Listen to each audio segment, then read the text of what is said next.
So Shaheen joined, no? Shaheen means Yes, sir. Shahinur or I'm Shahinur, sir. Shahinur. Okay. So another person, same name, Shaheen, he didn't join yet. So let me share my screen. So Abdullah, any problem? You are trying and trying again to join. So Abdullah, can you hear me? Yes, sir. I'm facing internet problem, sir. Okay, no problem. All right. So Sulaiman, how are you today? Sulaiman? Yes, sir. Fine. Okay.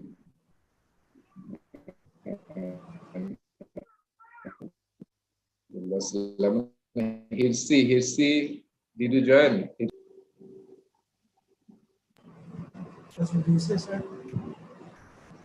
Hirsi who? Sulaiman, are you Hirsi or? Hold on.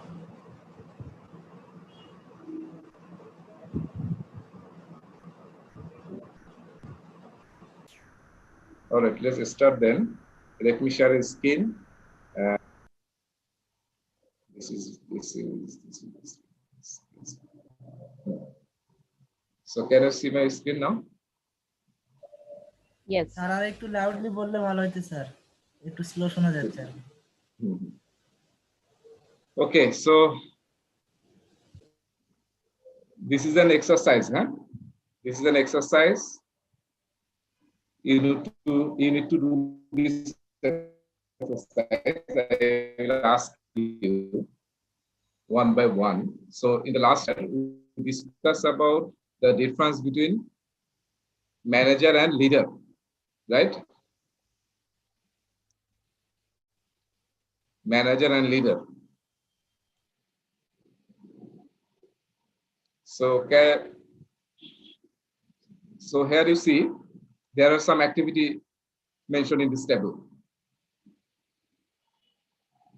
So review the activities in the table below and determine whether they are mainly leadership or management based. Are they fall under leadership or management? So human resource management. Is it leadership or management? Management. Management. Yeah. All right. So this is management, right? This is management.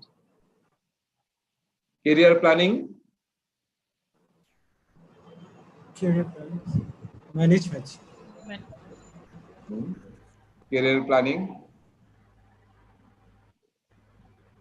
Leadership or management? Leadership. Management, sir. Leaders. Right.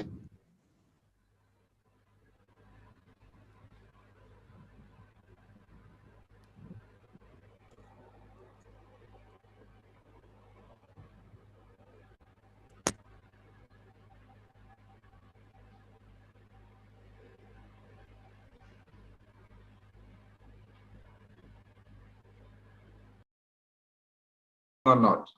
So they will try to push you up on your career ladder. So this is actually leadership, career planning. Team time tracking. Leadership.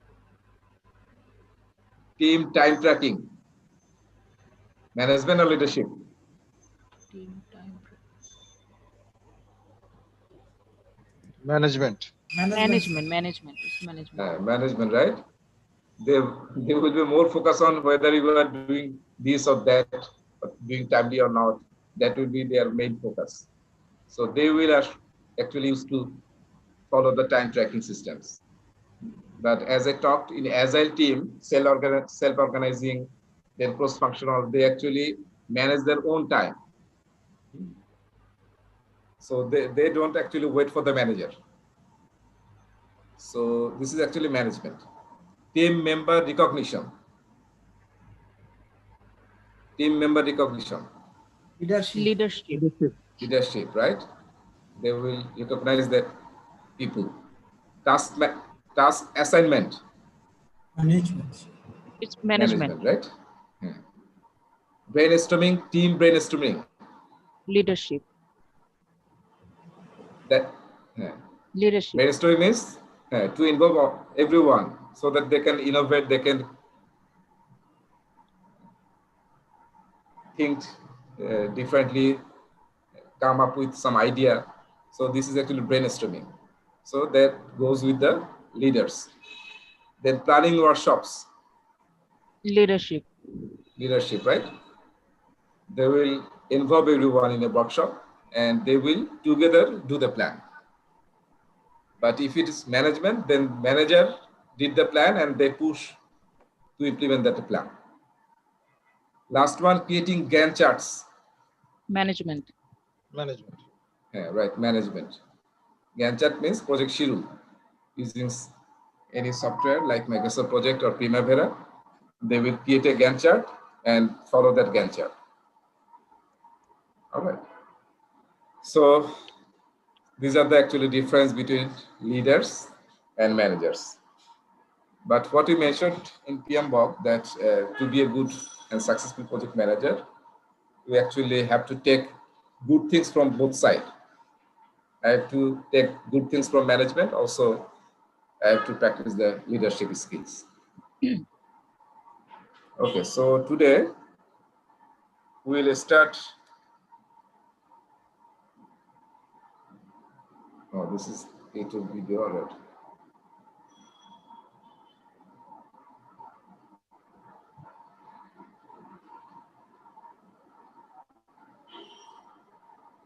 Okay. So let me check one thing.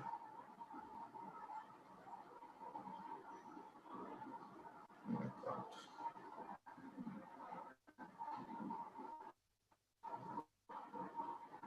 Recordings.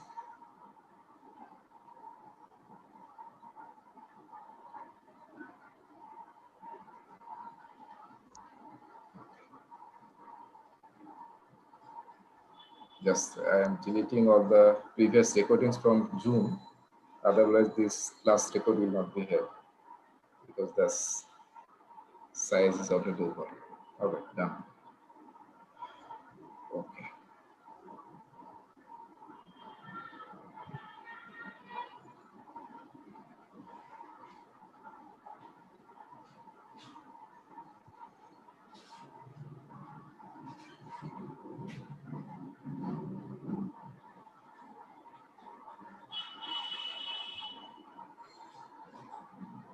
Okay, so last class we finished the role of the project manager. Today we will start with chapter number 4. This is chapter number 4, but let me open up that one slide. Sorry, I'm taking some time.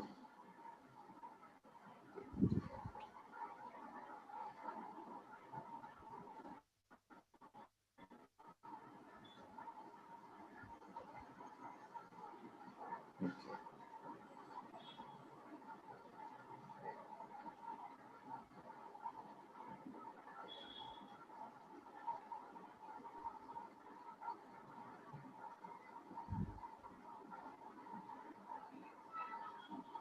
Let me open up the PMBOK.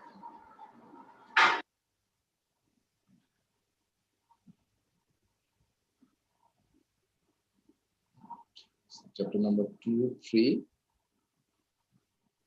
Let me do the chapter number 1, page number 25. So the process chart that we discussed in the second class most probably, that is the heart of PMBOK, right? This table. Can you see this? Yes. Yes, this table is the heart of PMBOK, and we discussed a lot of things about this. So let me make it visible. Yeah. So see, so what we did, actually we have not touched yet this process chart, right? So we have completed chapter 1, 2, 3. Today we'll start chapter number 4, the integration management. But what I will do, let me show that. Actually, I will not in the first 1, 2 classes from now, I will not follow the chapters.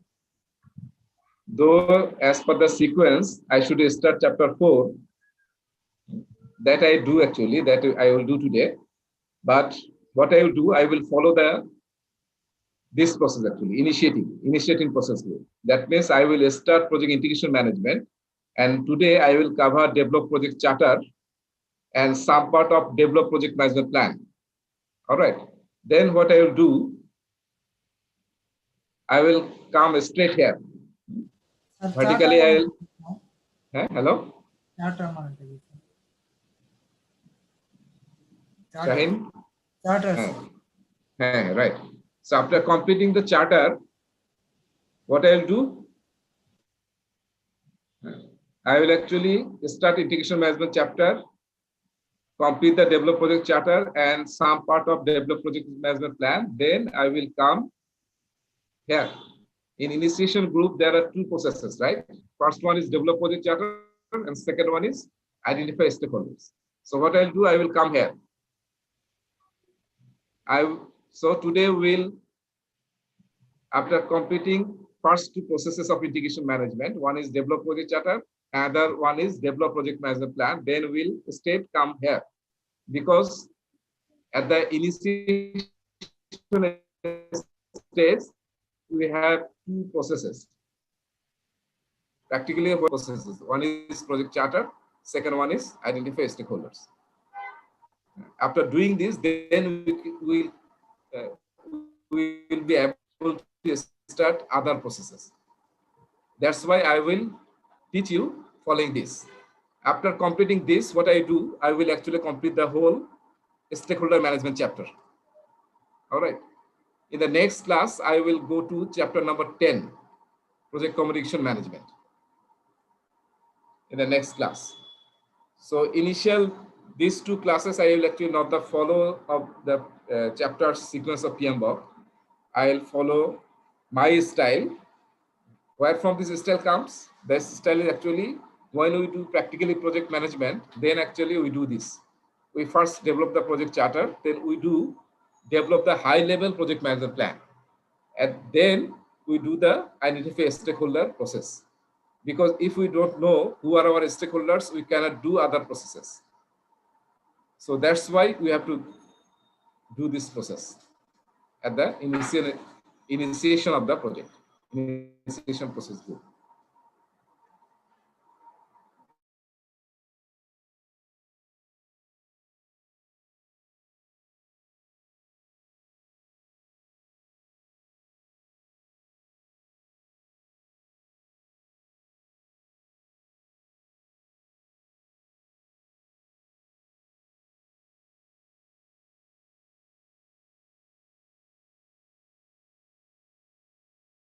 Stakeholder process and other process of stakeholder management. Okay, so in integration management, what we are seeing in integration management, there are 7 processes. So from here, we already know there are 7 processes in integration management, right? These are the 7 processes, 4.1 to 4.7, total 7 processes.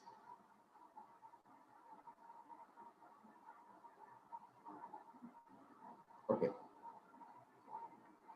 So when we will start any chapter, any knowledge area, what we will see in PMBOK, you will see a definition of that knowledge area. All right, you will see a definition of knowledge area. Definition means what is the purpose of this knowledge area in project management? Why we need this knowledge area for our project management? So that definition of that benefit is mentioned in the first paragraph of PMBOK. All right, then you will see 4 sections. At the beginning, you will see 4 sections. So today, when I will start integration management, then I will explain that what are the 4 sections and why those sections are required. So every chapter from now on, when we will start any knowledge area, we will see this figure. So these are the 10 knowledge areas, right? So today, where are you now? We are now here, right? Project integration management. This knowledge area is sitting at the center of all the knowledge areas. And the main job of this integration management is to unify, integrate, coordinate, and communicate with all the other knowledge areas, all the processes, and all the activities of project management. So that's why I am showing integration management at the center of all the knowledge areas. Okay. So this chapter is consists of 40 pages. 40 pages. So this is not a big chapter. Okay. So I have actually taken the snippet, right? Taken the snippet from where? From this table. I am showing this one and this one. So you have to actually clearly understand develop project charter. It is under which process group? Initiation process group, right? And under planning process group, in integration management, there is only one process, develop project management plan. And executing চার্টারটা কি sir একটু বলবেন sir? I will go there. I will get there. Just I am first giving the high level, doing the high level discussion. Then I will enter here and I will discuss detail. All right. Okay. So in executing process group, there are two processes, right? Direct and manage project work and manage project knowledge. And under monitoring and controlling process group, in project integration management knowledge area, two processes. And finally, in last process group, closing process group, only one process, close project or phase. Okay. So again, question, huh? I think I have discussed already about this question. Can integration management be delegated or transferred? As a project manager, can you delegate or transfer integration management responsibility to others? Can you do that?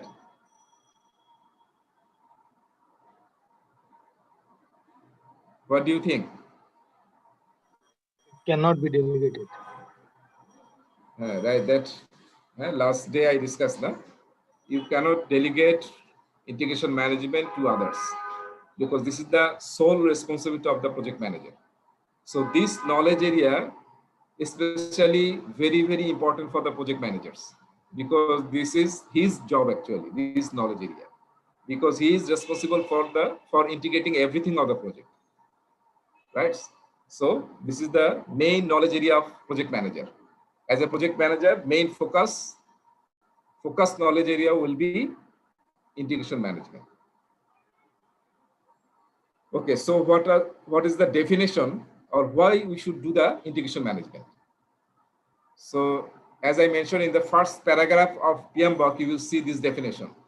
Project integration management includes the processes and activities to identify, define, combine, unify, and coordinate the various processes and project management activities within the project management process groups. All right. So I talked about this thing few times, I think already. So main job of integration management is unification of all the project activities and all the processes of PMBOK, consolidation, communication, and interrelationship. So these are the main responsibility of this knowledge area. All right. So if I show here, so integration management, same thing I am showing here. It will be sit at the middle and it will integrate it with other knowledge areas. So the same thing I am again showing. First process is develop project charter. Second one is project management plan. Then direct and manage project work. Manage project knowledge is the fourth process, and this is new process. Please keep an eye on this process because you will get 2-3 special questions from this knowledge area because this process was not in any other versions of PMBOK, earlier versions. So first time this is introduced, manage project knowledge. And then 4.5 is monitor and control project work, perform mitigate change control, and close project or phase. So in the second class, I discussed what all these processes do in project management. So what is the project charter that I am coming? And also I will discuss today about develop project management plan. in high level, not detail. So manage project knowledge. Please give a special focus on this process. So main activity of manage project knowledge is use existing knowledge of the organization, then creating new knowledge from this project, and after the project contribute to organizational learning. So this is the main work of this managed project knowledge process. Now, as I mentioned, in every chapter you will see 4 sections. At the beginning you will see 4 sections. In the first section, after definition and benefit of the knowledge area, you will see first section, name of the first section is key concepts for project integration management. That means key concepts. That means to understand this chapter, this knowledge area, what are the definition, what are the concept you need to know to understand this chapter. So this thing actually discussed in this section. So integration management, first thing is integration management cannot be transferred or delegated to others. This is solely project manager's job. As a PM, as a project manager, this is your responsibility to do this. Integration management is specific to PMs. All right. Then the more complex the project, the integration management will be similarly will be more complex. For a small project, maybe the complexity will be lower, but for bigger projects, the complexity will be higher. Okay. Then second section, PMBOK is talking about trends and emerging practices in integration management. So what are the new things that actually we need to understand, we need to know as a project manager while we will do the integration management. So trends are what? Use of automated tools. As you know, IT is booming, right? Everywhere IT component is there. So in project management, also a lot of IT tools and techniques are used, right? So if your organization is using any tools, for example, Microsoft Project, you are using Microsoft Project, MSP, or you are using Jira, right? Jira is another popular project management software that is used in IT organizations. Then you can use Trello, Trello. This is another open source project management software. And another open source that is also popular is Asana. Asana, ASANA, asana.mostprobably.org. So if you go to this website, they are actually cloud-based project management software. So if your organization is using any software that is actually centrally managing all the every activities, then artifacts, all the things of documents, all related to project management will be centrally managed by that automated tool. So when you are doing integration management, you have to consider this. Second trend, what is use of visual management tools, right? That is very important. We now use different kind of visual management tools. That can be normal task board, or in whiteboard, you are mentioning the progress or activities of the projects, or you can use any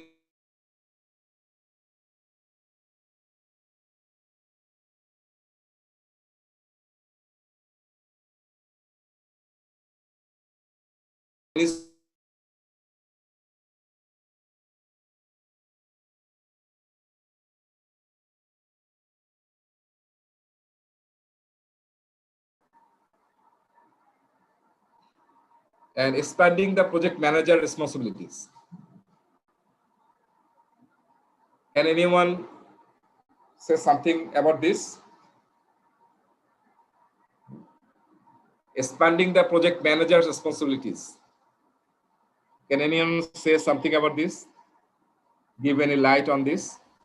মানে বুঝাতে sir যে project ম্যানেজমেন্টের যে responsibility গুলো আরো বাড়াইতে হবে, expand করতে হবে। So project manager only not manage project only. Very important. Project manager is not only responsible for managing project. The organization is actually asking lot more than project management from a project manager. What are those? Those is actually you have to understand business. What are the strategies of the organization? So if you don't know or understand the strategies of your organization, then actually you cannot generate value from your project. So you have to understand strategy, you have to understand the whole business of the organization, not only focusing on that project. You have to understand the whole scenario, whole business of your organizations, and which department does what, who are responsible for what. So everything you need to understand, you have to know. You have to understand marketing, you have to understand sales, you have to understand contract management, legals, because all these things are integrated part of project management. So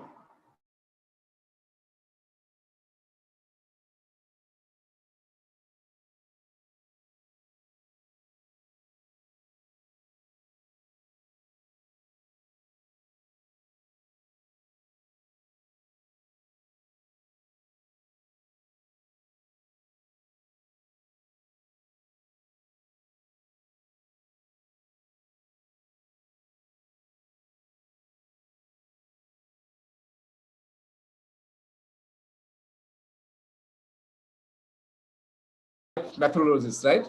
Life cycle, predictive, iterative, incremental, মনে আছে? Can you remember? Agile, কারো কথা শুনতেছে না। জি sir. Can you remember? কথা বলতে হবে। So hybrid methodologies. What is hybrid methodology? কিছু methodology mix sir. Mixing of some part is agile and some part is predictive. G sir. If this kind of methodology used in project management, then that is known as hybrid methodologies. PMI actually from one survey, they showed that 78% organizations, those who are champion in project management, very expert in project management, they actually don't use only one methodology. They actually, based on the situation, based on the requirement, they actually follow hybrid methodologies. In some places they use agile, incremental or iterative, and in some places in the same project they use predictive methods. So those are 78% organizations. Those are champion organizations in project management. All right. So this is the new trend. Okay. Now tailoring considerations. Can I remember what is tailoring? In every chapter you will see tailoring considerations. That means tailoring is what? So based on our purpose, based on the size of the project, complexity of the project, we have to tailor processes, knowledge areas, tools and techniques. It is not mandatory that for every project you will use all the processes, all the tools, techniques for every project similarly or same degree of detail.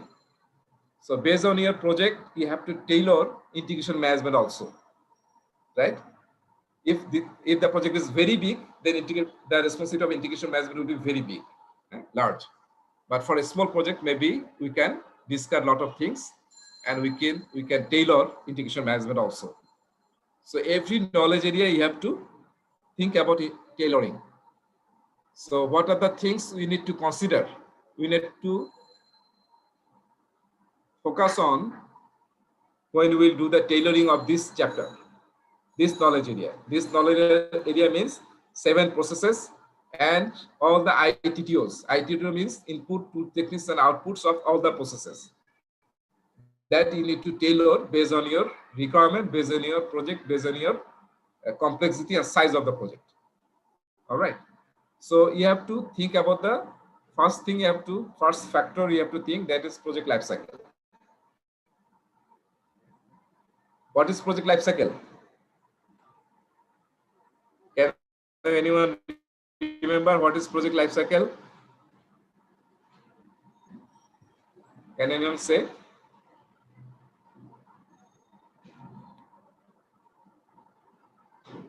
What is the definition of project life cycle? Just Abdullah or Hirsi, Sulaiman, can Yes, anyone sir. say? What is the definition of project life cycle? Project life cycle is dependency of product life cycle, which may be produced in a project. That's right. But from start to end of the project, we divide the project into different phases. This collection of phases is known as project life cycle. Right? So based on the project, we will actually decide what will be our phases, how many phases we will use, and what will be the name of the phases, and when we will start and after which phase we will finish. So all these things we need to consider when we do the tailoring of integration management, right?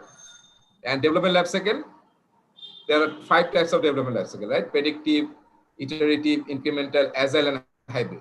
So which one we prefer for this project, particularly for this project? So we have to see, based on that, we have to tailor. So these are the actually tailoring consideration factors. And what is the next thing? Management approach. How, as a project manager, how will approach to manage this project? So these are actually management decisions. Then knowledge management, how we do the knowledge management for this project. Learning from the past and how can you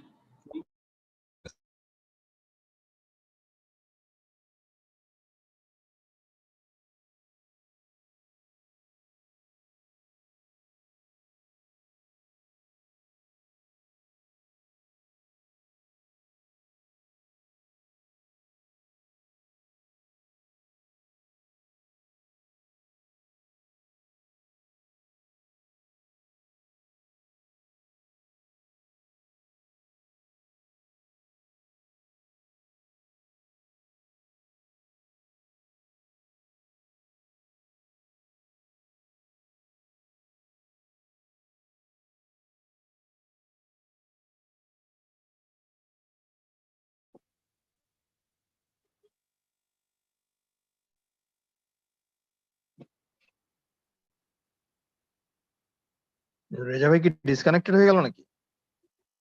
hello, maybe ভাই। Is Reza ভাই disconnected? হ্যাঁ, স্যারের আজকে net কানেকশনের problem হচ্ছে, তাই না? ওকে ও, ওকে। আমি আরো মনে করতেছিলাম আমার দিকে প্রবলেম মনে হয়।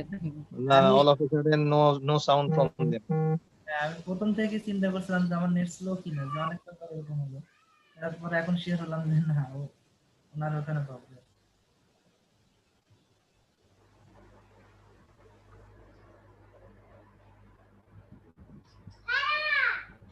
We have to wait for a while then.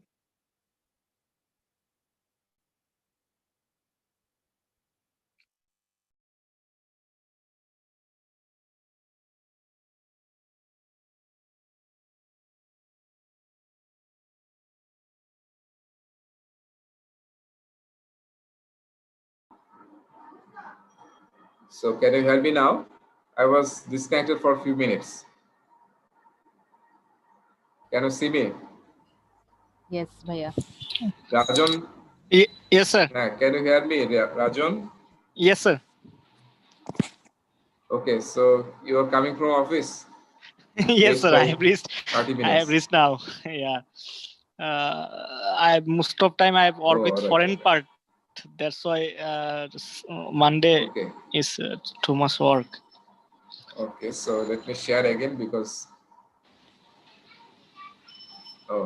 too much load on Monday. No?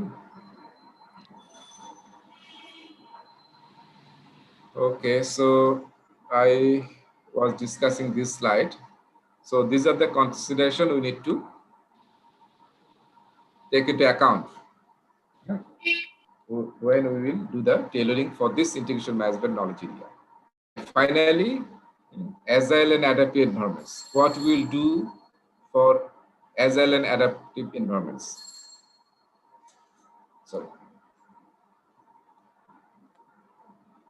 So if you are doing a project in agile environment, or adaptive environments, that actually a special focus you have to provide on that kind of project if that is a agile type project. So then actually integration management will be quite different than the general type of project.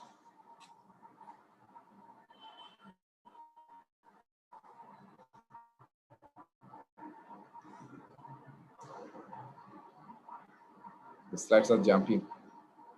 Okay. So now I will start the develop project charter process. All right. So this one, right? Develop project charter. So this I will start up. So Shaheen was asking what is project charter, right? So project charter is a document, is an official document which actually officially approve the project. After approval of this document, as a project manager, you can start the project. Otherwise, you cannot. You can't. All right. So what will be in the project charter? So in the project charter, main things the project charter will contain. First thing is the project title, the name or title of the project. Then description of the project. What are we going to do in this project? The answer of why. Right? Why you are doing the project? W. Then when you are going to do the project. Then who are the main stakeholders for this project? And who will be the project manager? This is the first document spelled out, mentioned. For this project, this guy will be the project manager. And what will be the responsibility, authority, and competency. Mainly responsibility and authority of the project manager that will be mentioned in this project charter. And high-level risks, assumption, constraints, budget, schedule, all high-level things of related to the project will be included in project charter. All right. So project charter, the length of the project charter generally will be 2-3 pages, not more than that. Within 2-3 pages, you have to capture all this information. Right. Very small document, and this is actually a brief description, brief justification, high-level risks, assumption, constraint, then deliverables. All these things will be in this project charter. This project charter will be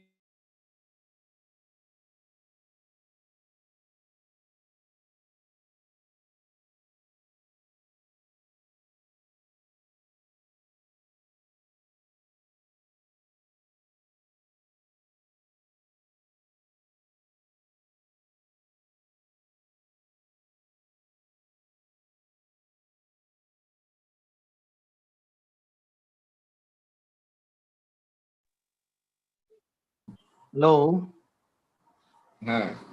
have you downloaded the book, Rita? In the morning, you know, I have given a link to download Rita book. Have you downloaded it? জিনা sir আজকে sir আপনার কথাগুলো অনেক কেটে কেটে আসতেছে, মানে নেটের প্রবলেম হয়তো আপনার ওখানে। তাই নেটে তো একবার। জি স্যার, অনেক সময় The complaint is only from Shaheen or complaint is না, same? ভাইয়া হ্যাঁ কথা কেটে কেটে আসতেছে, অনেকক্ষণ অফ থেকে থেকে আসতেছে। Oh, the same problem. oh, then I need to change. Maybe let me use the mobile data then. Let me just switch my connection to mobile data.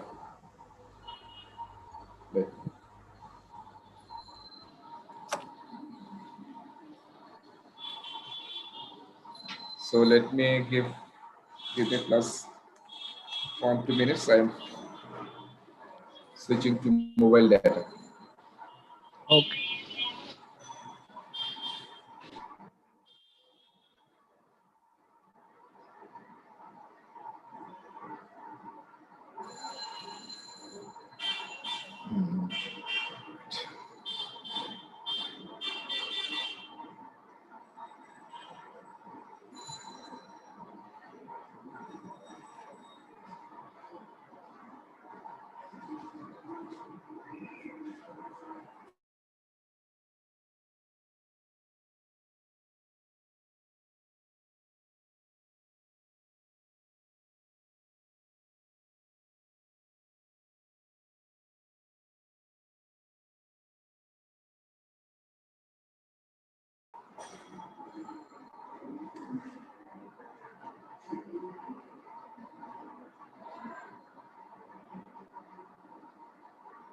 Okay. What's up now?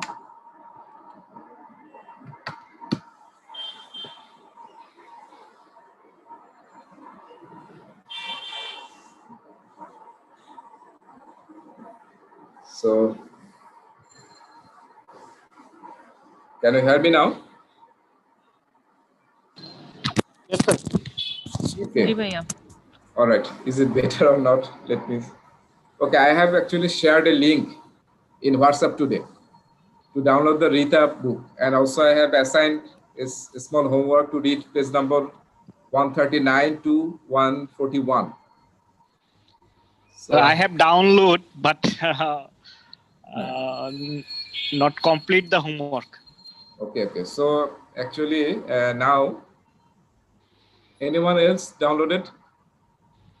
Momo আপনি কি download করছেন নাসির ভাই? আমি ভাইয়া বইটা কিনছি আমি, মানে আমার কাছে কেনা আছে আর কি। ওকে। এই যে ভাই আমি কিন্তু ডাউনলোড আমি করতে আজকে পারি। হোয়াটসঅ্যাপে ছিলাম না দেখে আমি মেসেজটা পাইনি এখন। আচ্ছা। হ্যাঁ নাসির ভাই পারেন নাই না? নাসির না ভাই? পারিনি। They are asking for password and other stuff, so it will take some time probably. Microsoft থেকে they are asking for password. মানে পাসওয়ার্ড মিসম্যাচ বা এরকম কিছু হচ্ছে। ও মানে ওটা কি চাওয়ার কথা না, এটা তো জাস্ট লিংকে ক্লিক করলে ডাউনলোড হওয়ার কথা। শাহিন কি ডাউনলোড করতে পারছেন? এটা ভাইয়া রিতার বুক কোন addition? 9th addition. 9th addition. হ্যাঁ ভাইয়া এটা আছে। শাহিন কি স্যার আই আপনি হ্যাভ ডাউনলোড? স্যার আমি এটা ডাউনলোড করেছি আগে ডাউনলোড করেছি আর কি অন্য একটা সোর্স থেকে। সো আপনার ইয়ার থেকে ডাউনলোড করা হয়নি আর কি, সেজন্য আমার কাছে আগে থেকেই আছে আর কি এটা। Okay, Abdullah Sulaiman, did you able to download the document that I have shared with you in WhatsApp? I have seen an internet problem, so I did not download it. I will download it now. Hmm?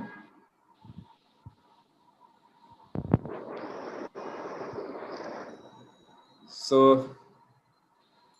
I don't know if we are There- going to download or not, huh? Sulaiman?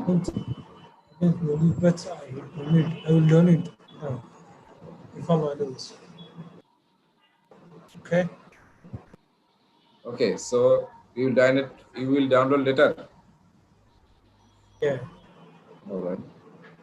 Okay, let me show the book, show the book and those 3 pages so that we can understand what actually Project Charter contains. Sir আপনার লিংকে মনে হয় সমস্যা আছে, একটু লিংকটা একটু check করবেন কি? আমার লিংক থেকে ডাউনলোড করা যাচ্ছে না, আপনার লিংক থেকে। কি বলে? হ্যাঁ না কি বলে সেটাতে?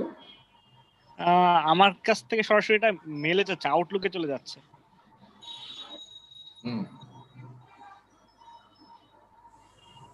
আউটলুকে কোনো ফাইল নেই, ফাইল কোনো ইয়া দেখাচ্ছে না।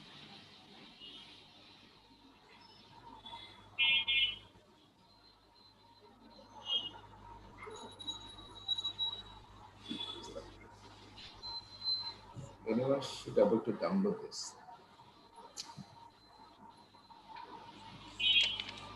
All right, let me open the file and the page number 139 to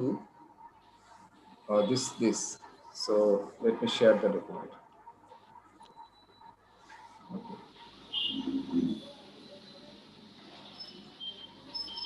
So can you see the project charter?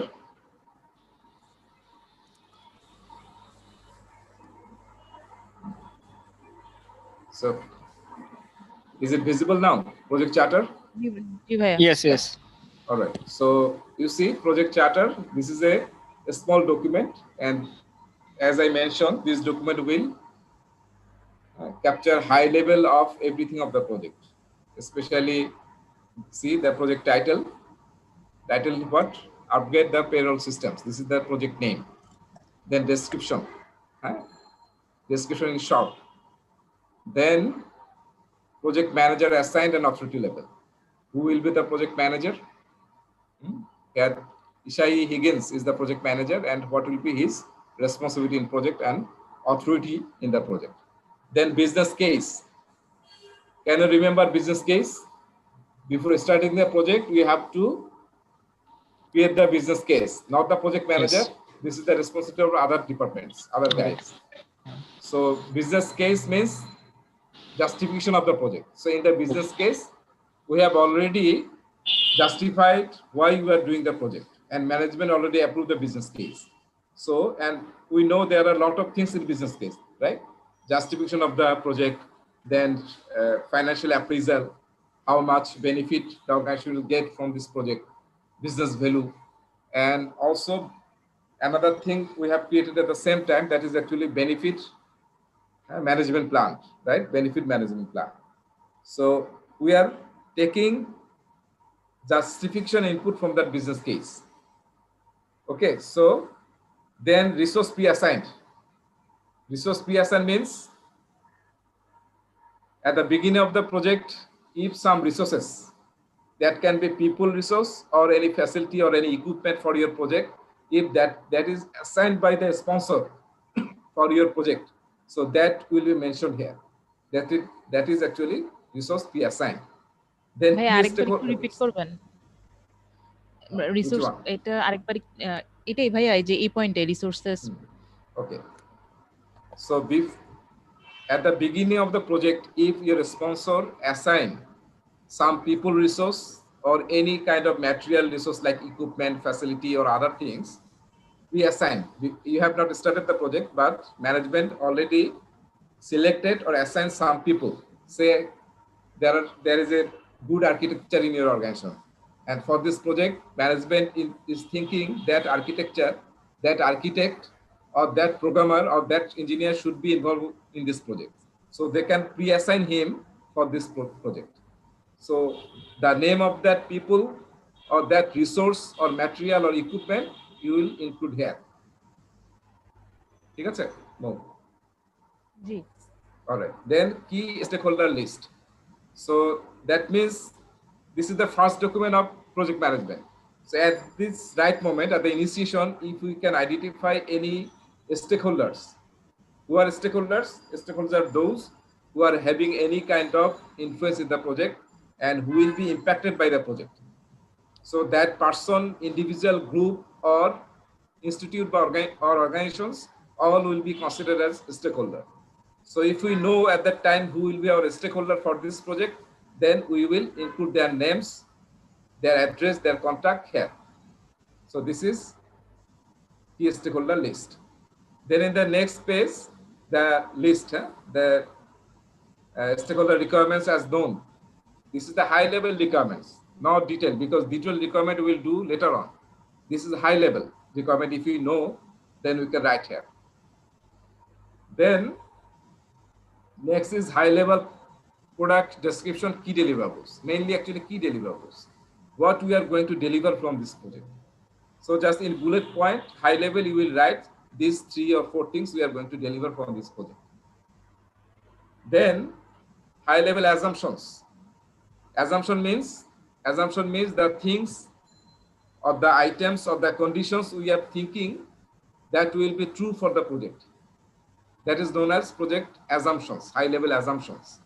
So assumptions we will actually will detail down on assumptions, but here we are capturing the high level assumptions. Then high level constraints. Constraints means what? That is known limitation. If we have or a sponsor of anybody who have the authority, if they sets any constraint, any known limitation to the project, then that is known as constraint. For example, the project must be delivered within 6 months. Our project must be delivered within $1 million. So these are the constraints, example of constraints. So that you need to identify and write here. And next one is measurable project objective. Can you remember project success measures in the first chapter? Project success measure, project manager, and also the sponsor, everyone need to identify what will be the project success measures, KPI or metrics, that we need to set here. And this objective should be, as I mentioned, should be followed by a SMART. SMART. That means specific, measurable, achievable or attainable, reliable, realistic hote hobe, realistic, and time bound hote hobe. So these 5 criteria should be met when you will set the measurable project objectives. All right, so that when the project will deliver the outputs, then you can measure that yes, you have met the project objective.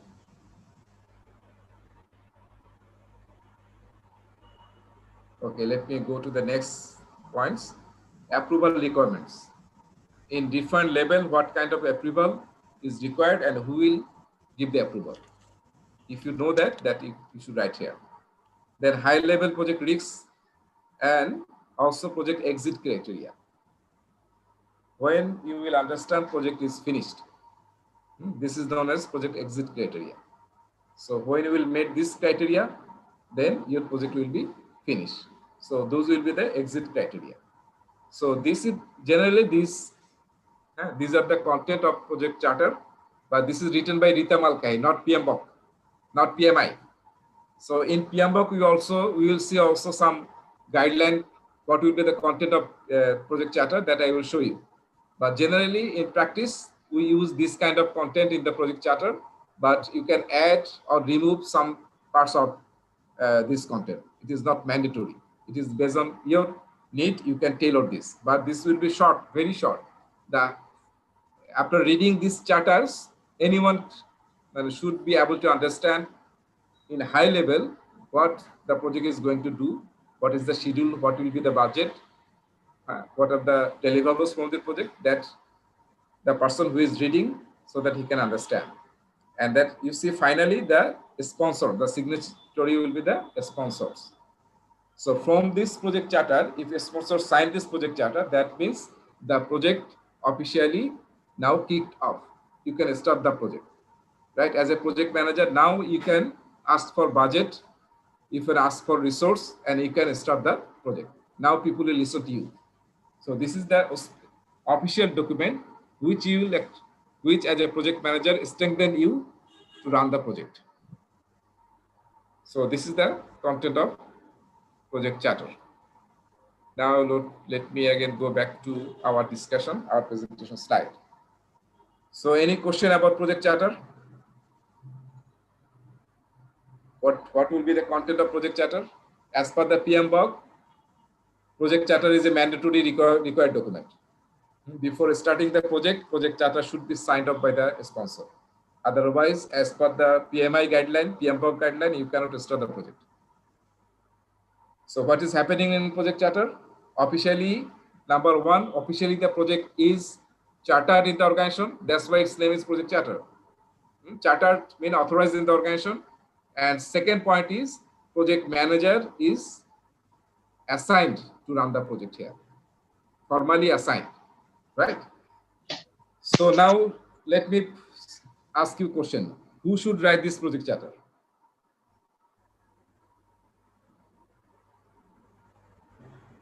What do you think? Who should write this project charter?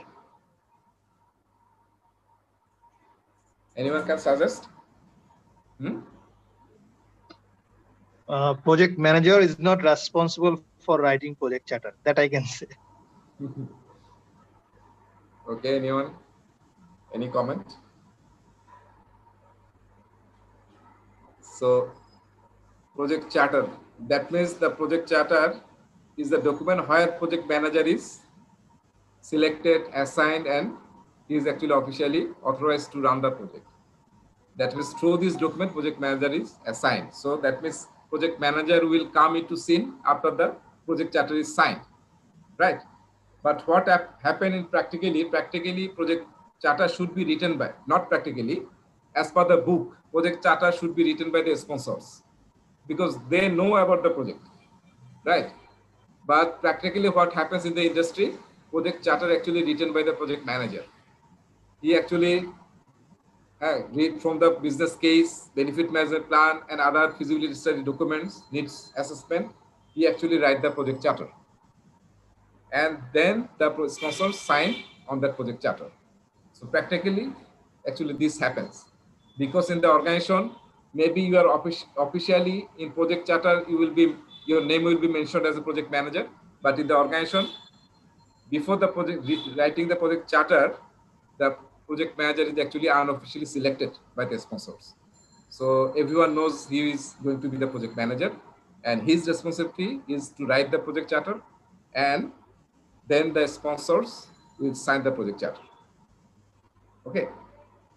But as per the book, project sponsor are the responsible for the project charter, not the project manager. So when it is developed at the initiation stage, right? We are now where? Initiation, not planning. We are now initiation. So what we can say, project charter is not a contract, right? It is not a contract actually, right? It is not a contract. It is actually partnership. We can say partnership between the sponsor plus who? Project manager. All right. Again, here you see project charter is partnership between what? Requesting organization and performing organization. If you are working in a contact-based project, you are working as a vendor, say you are the vendor. In government project, what happens? In government project, government is here.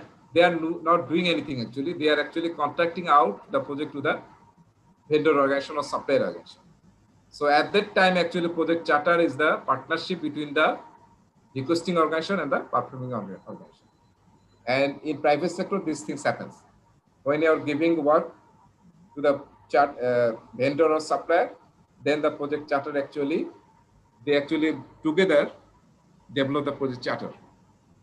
All right. So this is the partnership between the supplier and the buyer. All right. Buyer and seller, or in government capacity, it will be the government and it will be the vendor, tenderer or supplier. Okay. So this is the ITTO. Can you remember what is this? ITTO, right? ITTO means what? Input tools technology. Technology, not techniques. Technique. Techniques and outputs. Everywhere is there. There is a S, outputs, right? So we have to understand here. When I have explained to make you understand ITTO, I have given an example of making a cup of tea, right? Can you remember that? Making a cup of tea? Yes. Right. So that was a simple example. So develop project charter is the name of the process. And what is our target? Our main target, main output is we have to develop project charter, right? আমাদেরকে charter তৈরি করতে হবে. We have to make the charter. We have to write the charter, project charter. Someone need to write that. Right. So project manager will write the charter. So output is the charter. So when project manager will do this process of integration management, his responsibility is to create the project charter. So that creation is known as output. To create the project charter, what are the inputs we need? See, what are the inputs we need? We are at this stage, we are having only two documents in our hand. One is business case, another one is benefits management plan. Can you remember? At the pre-project phase, right? This is pre-project phase. At pre-project stage, we have created two documents, business case and benefits management plan. So the content from these two documents will be flow into project charter. Right? We have already seen an example of project charter. There we have seen the description of the project, title of the project, then what the project will deliver, right? So a lot of things are coming from the business case and benefits management plan. Even project schedule, project budget, all are coming from business case. And what are the benefits, measurable project objective, that is actually coming from these two documents, business case and benefits management plan. So when we are going to write project charter, these two documents we need to have with us. Otherwise, we cannot write this document. So that's why these two are inputs. So this way you have to understand. Just you cannot memorize this thing. You have to understand in project charter, there are a lot of things that is already in business case and benefits management plan. That's why these two documents should be with us. Otherwise, we cannot write project charter. That's why these two are inputs. Have you understood this thing? So every time you have to ask question, why this is input here? For this process, why this is input? And why this is output? All right, you have to ask. By asking, by questioning, you can understand why this is required for developing project charter. You cannot memorize these things, right? Nasser bhai ki বুঝতে পারছেন? জি রেজা ভাই All right. Then agreement. Second thing is agreement. Just in the last slides, we talk about this thing. Requesting organization, that means buyer and seller. So if you are a vendor side project manager, when we do project, those who have experience, you know, when we actually do project, what happens? The buyer who actually doing the project manager is this side also, and at the seller or vendor supply side, there is also another project manager.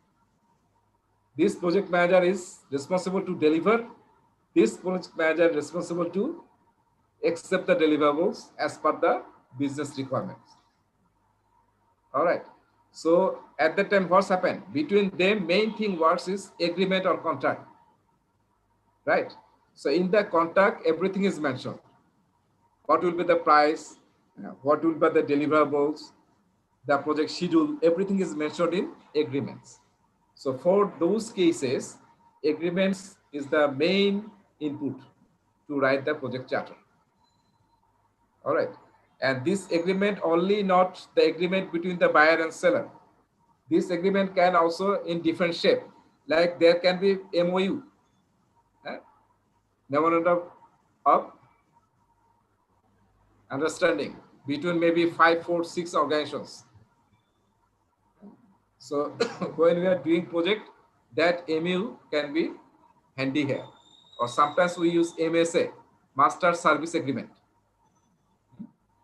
Each time we don't select a vendor. Practically what we do, we actually, if we do the same kind of project, then what we do, we actually signed a Master Service Agreement with the vendor.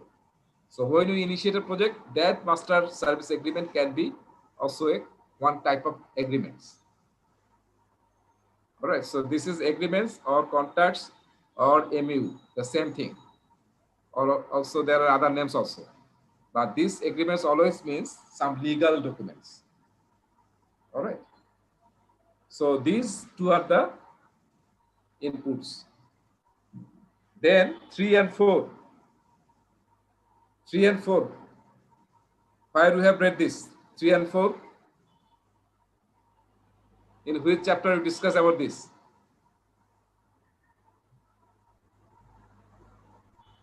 Anyone can say in which chapter we discuss this? These two.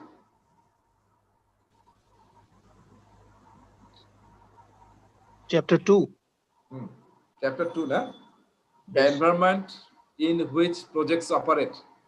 The environment in which project operates. And we mentioned that project actually exists inside the organization. And the organization Let's say are internal in external.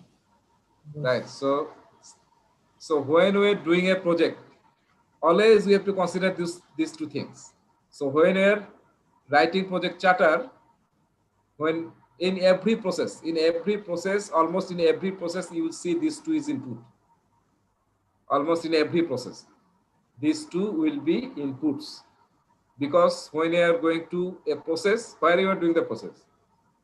In the project, inside the organization, inside the country. So you have to consider what are the positive and negative influences you have. Enterprise environmental factors, internal factors, and external factors. And organizational process asset, two types, right? Process policy procedure, and another one is what?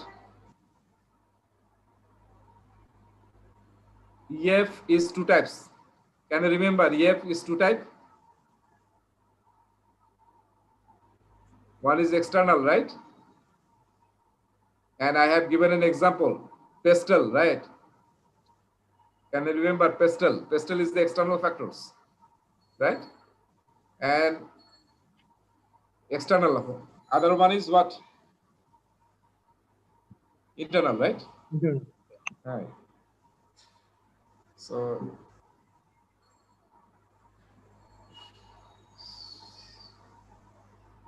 similarly, organizational process asset.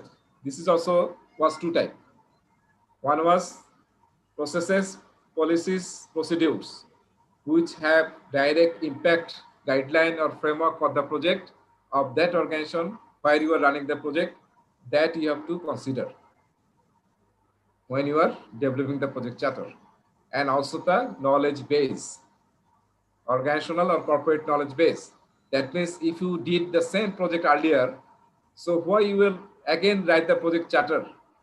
Why you will reinvent the wheel again? Maybe some content you can use from the previous project charter. That will get from where? Your knowledge base. So that's why this we need to consider here as input. Maybe there are some template from a project charter. So that you have to use considering this organizational process asset knowledge base. All right. So these four are the inputs for this project charter. Now let me talk about tools and techniques. What are the tools and techniques? So first tool that you use to write the project charter is expert judgment. What is expert judgment? Can anyone say what is expert judgment? আর expert judgment হচ্ছে যে যে কাজের জন্য দক্ষ তার মানে নিজে বিবেচনা যে কাজটা কেমন হবে বা কতটুকু কি হবে এরকম আর যে যে কাজটা করবে। Right, good. So expert judgment is the expertise of your people. Maybe you can take help from other departments, from your senior team members of your project. And as a project manager, why you are project manager? Because you are expert. So you can also give your expertise. So that is expert judgment. Then maybe you hire some SME. What is SME? Subject matter experts, right? You can hire consultants. So all these things actually will help you. All these things that fall under expert judgment. So these people will help you to write the project charter. If you are confused with anything, you can discuss with these guys. You can take input from them because they are the experienced people. So that is known as expert judgment. And as a project manager, why you are project manager? Because you are having expertise in this project and you will apply your expert judgment when you will write the project charter. So in almost every planning process, how many process in planning group? 49. Planning group में कोईटा process আছে? Under planning process groups? Planning process groups. Yes. 23. Total 24, right? 24 processes. So in every processes, in planning process group, you see expert judgment as an tool. All right, because at planning, actually, we need advice, right? When we do any kind of planning, what we do? We generally take suggestion, advice from the people who have experience, expertise. That we always do for our personal life and also for our official and other things. So as you are doing the project, you also, in every planning you will see expert judgment is a common tool everywhere. So detailed thing I actually discuss here, and in this chapter when you read this, you will see it will cover, discuss what are the items or who will be under when we are talking about expert judgment, who will be, what it means by the expert judgment. you will see detail in this chapter when you will read the PMBOK. Then data gathering technique, data gathering, right? So data gathering is the category. But main tools are these three. So data gathering means what? Why you are gathering data? Because we have to write the project charter, and we have seen in project charter there are different titles, content. So that we need to collect from other areas to write that project charter. So what I can do, we can brainstorm. Brainstorm means taking ideas from your teammates, from your stakeholders, who knows about the project best. So you can take ideas from them. That technique is known as brainstorming. All right. So every tools, there are total 132 tools and technique in PMBOK. Total 130 tools and technique in PMBOK, tools and techniques. In project charter, we are using how many? 1, 2, 3, 4, 5, 6, 7, 8, right? 8.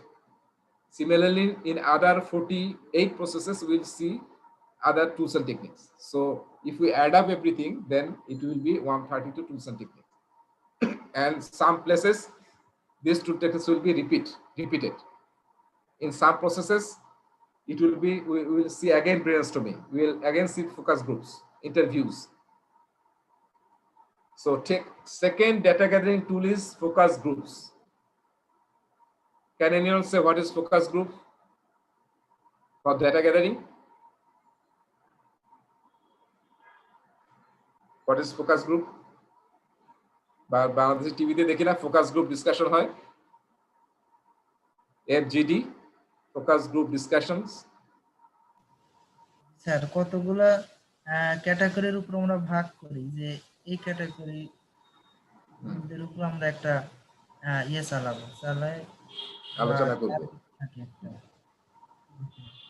So see, মানে focus groups discussion means so কয়েকজন থেকে কয়েকজন থেকে কোন একটা টপিকের উপরে কোন একটা ফিডব্যাক নেওয়া এরকম।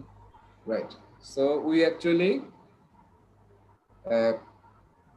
bring together the experts who actually expert on that focus area, on that focus topic. Say we are talking about poverty, or we're talking about our kids, safe internet. Say we are talking about safe internet. So what we will do, we bring the experts of technology expert, then social expert, then those people who actually work with the kids. Then there is a facilitator, right, who actually conduct the whole process group workshop, process group meeting or discussion. So one topic and the same type of people we bring together to gather the ideas or the main points from the discussion. So that is actually focus groups meetings. So this is a good way of collecting or gathering data to write the project charter. So these focus groups we will see in lot other places in this PMBOK. All right. And third one is interview. This is the most common technique to collect data, right? Interview. You can take interview one to one, right? You are talking with a stakeholder and getting data, or one to many. That means you have done alone, but you are talking with 5 or 10 stakeholders together. So this is a one to many, or many to many, or many to one. So by conversation, by asking questions, you are gathering data by taking interviews of different stakeholders. So that is the common technique we use everywhere. All right. Interpersonal team skills. Now let's talk about what other tools and technique we can use when we are writing project charter. So these are the soft tools. Soft means what? That means people skill, interpersonal skills. So this is actually under interpersonal and team skills. So what are the soft skills we can use? Conflict management. So when you are going to do meetings with the stakeholders, interview with the stakeholders, what will happen? What will happen? There may rise conflicts between the stakeholders. So as a project manager, you have to be a very good conflict resolver. You have to manage conflict. Otherwise, you cannot collect actual data from the team. Then project manager should be a good facilitator. Facilitation. What is facilitation? You will keep an environment where everyone can openly inform or discuss about his or her argument, her comment, without any fear. So that environment you have to provide to those people who are joining in the meeting or those whom you are talking. Otherwise, people will not talk. Then meeting management. In the projects, we have to do a lot of meetings, right? Lot of meetings we have to do. But as a project manager, you have to ensure that all the meetings are result-oriented, effective. How can you do the meeting management perfectly? That we'll discuss in communication chapter, because this skill is actually part of communication. So how we can manage a project meeting effectively, that is very important. We have to do a lot of meetings in the project, but please remember, we should not do meeting for no purpose or without any result. Every meeting should give us some result. So that meeting management technique you have to know and you have to apply when you will do the meetings with the stakeholders. And meetings means this is the technique. And meeting means there are a lot of meetings will happen. Focus group is one kind of meeting. Then brainstorming session will be another meeting. Interview can be another meeting. So a lot of meetings you have to use when you will collect data. Why? To write the project charter. So these are the tools and techniques that will help you to write the project charter. You see, this is the main output. What is the main output here? Project charter. But there is an additional output, assumption log. That means already I have defined what is assumption. That means we are considering these things will be true for the whole project life cycle. Those things are assumptions, right? Say the project will be held in our office premises. But what happened in COVID? What happened? We're not in the office, right? We're now working from home. So maybe for some project that was the assumption that we have to work from our office only. So these are things are assumptions. So all assumptions you have to write in the assumption log. That is another document, right? This is another document. So the assumptions you are thinking that will be true throughout the life cycle of the project, you can write down all assumptions in this document. So I have actually discussed all things, all points, detail here. But when I will go next slides, you will see discussion of everything that I discussed already. Business case, business case. Then I am skipping this. Project selection methods I am skipping for now. I will teach you or discuss about this in the last class. Then see, then agreements. I have already discussed. So this kind of agreements. Then what is EF? What is EF? Enterprise environmental factor. And OPM is organizational process asset. So I am talking about the inputs in detail here. So in the slides, you will see detail in this slides. But the most discussion I will do in this table. When I will discuss, most things I will discuss here.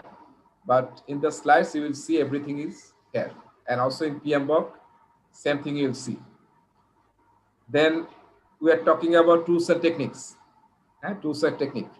So expert judgment is the first tool, was the first tool. So what is under this expert judgment? I have already discussed subject matter expert, then consultants, industry groups, experience team members.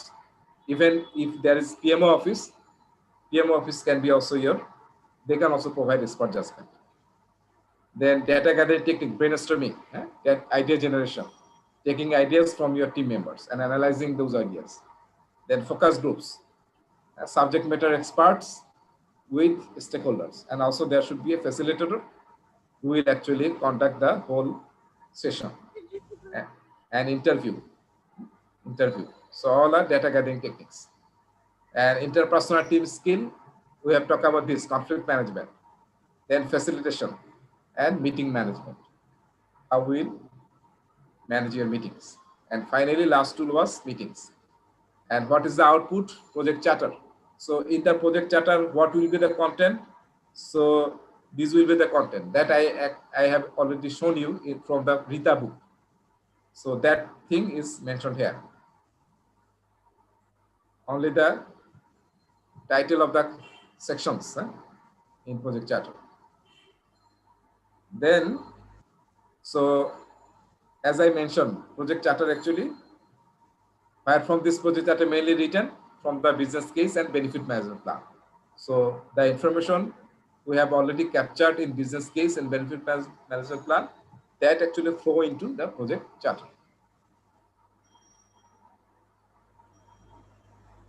Okay, there is a figure no. So this is all about project charter. All right. So any question as far? ভাইয়া একটা question করতে পারি? হ্যাঁ। সেটা হচ্ছে project charter, হ্যাঁ, এখন just একটা এক্সাম্পল কি আপনি দিতে পারবেন যে মানে এটার কোশ্চেন মানে এই টপিকটার উপরে যদি কোনো একটা কোশ্চেন আসে সেটা মানে কি প্যাটার্নে কোশ্চেনটা আসতে পারে, তাহলে একটু মানে রিলেট করতে পারতাম।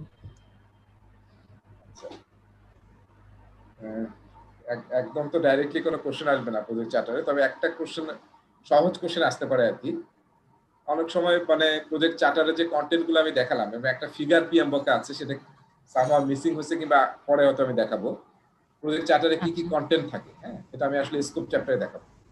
সো প্রজেক্ট চার্টারে কি কি কন্টেন্ট থাকে, অনেক সময় প্রশ্ন করে, খুবই সহজ প্রশ্ন, যে এই সেকশনটা আসলে কোন ডকুমেন্টে থাকে, এটা কি প্রজেক্ট চার্টারে থাকে নাকি স্কোপ স্টেটমেন্ট ডকুমেন্টে থাকে নাকি প্ল্যানিং ডকুমেন্টে থাকে। সো এরকম সিম্পল কোশ্চেন অনেক সময় হয়। সো খুবই বুঝতে হবে যে we have to understand clearly what will be the content structure of any document that is mentioned in PMBOK. So what are the content sections, content of PM project charter, that is very important to understand. And what I have already discussed, the high level things will be captured in project charter, and that will be not be more than 2-3 pages in length. All right, so that if anyone see or read the document, he can understand or she can understand what is the project all about. In some organizations, especially some projects which are actually donor funded, they actually published project charter in printed format to be fully colorful. What is the budget, what is the outcome deliverables, what are the main components of module of the project, what are the deliverables, budget, how much the budget, and who are the sponsors, ADB, World Bank or government, and what is the share of everyone when they're sponsoring. So with all this, they sometimes print, colorful print, 1 or 2 pages, and that actually they share with the public, for everyone. This is open for everyone to know about the project. But in officially private sector, and as per the PMBOK guideline, we have to write this document, project manager, and signed by the sponsor. And this will authorize you to run the project officially. Okay, so we are now going to take 10 minutes break. After break, we will start the next sections. Thank you.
So all joined?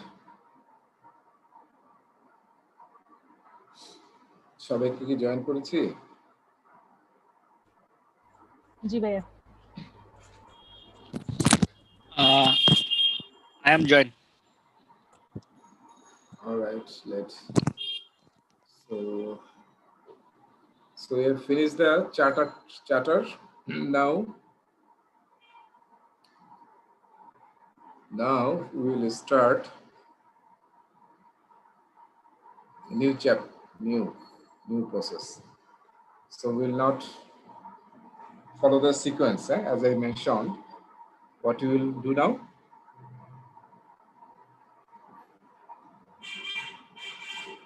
Or is it a PMBOK? All right. Okay. So we just finished this one, right? Charter. Now we'll go straight to stakeholder identification. This one, identify a stakeholder. So we'll go through this knowledge area, identify stakeholders.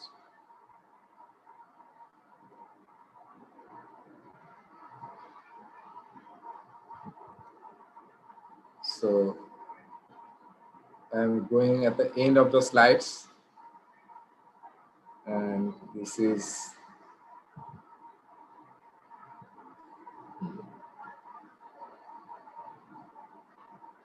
okay.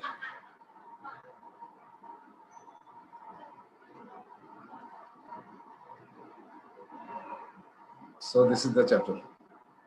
So this is slide number 830. So can you see the chapter number name? Project Stakeholder Management, right? Visible, right? Yes. Okay. Yes. So we actually state now we are following the 5 process groups. First initiation, then planning, then execution, then monitoring control, and finally closing. So we are actually going to cover the second process of initiation, that is identify a stakeholder. All right. So that process is actually under project stakeholder management. So what is project stakeholder management? That is, there are a lot of project stakeholders will be in the project. As a project manager, if we only follow the scope, manage the time and cost and quality, this will actually not bring the main success of the project. One of the main focus, the main success criteria of project management is to satisfy your stakeholder. Stakeholder satisfaction is the key. If you can't satisfy your stakeholders, it is not possible to get the actual benefit from the project, because you are doing the project for the stakeholders. If they are not happy, so how this project can be successful? So that's why one of the key responsibility of project manager to involve and engage with the stakeholders by himself, and to engage stakeholders in different important points. All right. So to increase the engagement in different decision points, different project review time, requirement gathering time, anytime you need, you have to integrate, engage with your stakeholders. And you have to ensure proper engagement, right engagements at the right time, right stakeholders in the project. So to make your project successful. So this is a very, very important aspect, stakeholder engagement or stakeholder management for a project manager to make project successful. If stakeholders don't help you, there is no way to make your project successful. So already we have talked a lot of things about stakeholders, and I think definition is already clear, right? Who is the stakeholder? That means anyone having any stake in the organization, a stake in the project, he is the stakeholder, right? It is not shareholder, right? Sometimes we talk about shareholder, not shareholder. This is actually a stakeholder. If any people, any individual, and this can be 3 types. One is individual or person, group Group means labor group, union groups, employee groups, and organization like Rajuk, City Corporation, right? BSTI. So all these are the institution. So all this consist the project stakeholder. Another very important thing is you have to understand project stakeholder will not always be positive. What does it mean by positive? That means they will not always be supportive for your project. In some project, you will see a lot of people who are actually opposing or not giving any support to you. Even they actually don't want this project to happen, right? We understand these things, right? Some will be positive stakeholders, those who will help you, but there will be some negative stakeholders who will not help you, even they will create different impediment, different blockages in different times so that the project cannot happen. This thing you understand? সবাই তো বুঝতে পারছেন? হ্যাঁ, সবাই ভালো চাবে না, ঠিক আছে? Project is working with dealing with change, and we actually don't accept change as a human. That is the problem. Always we try to oppose the change. So that's why sometimes that happens. And there are a lot of things, other things also. So as a project manager, you have to identify who are the stakeholders. First activity, first work of a project manager is to identify who are the stakeholders of your project and what are the expectation of those stakeholders in the project, and work accordingly to manage them, to engage them, to satisfy them. So we'll discuss 4 processes in this knowledge area, and main focus of this knowledge area is the engagement. There are 2 things about engagement. One is you have to engage all stakeholders in different situations of the project based on different needs. And as a project manager, you have to engage yourself with the stakeholders to get things done. You cannot sit one place and ask help from others. You have to move. You have to engage yourself. All right. So there are actually 2 components. One is engaging all the stakeholders. Another thing is, as a project manager, you have to engage yourself with different stakeholders. Very important aspect. So where we are, this is actually chapter number 13. So there are 4 processes, right? So in this slide, what I am showing actually, I am actually taken from page number 25, right? That's project chart.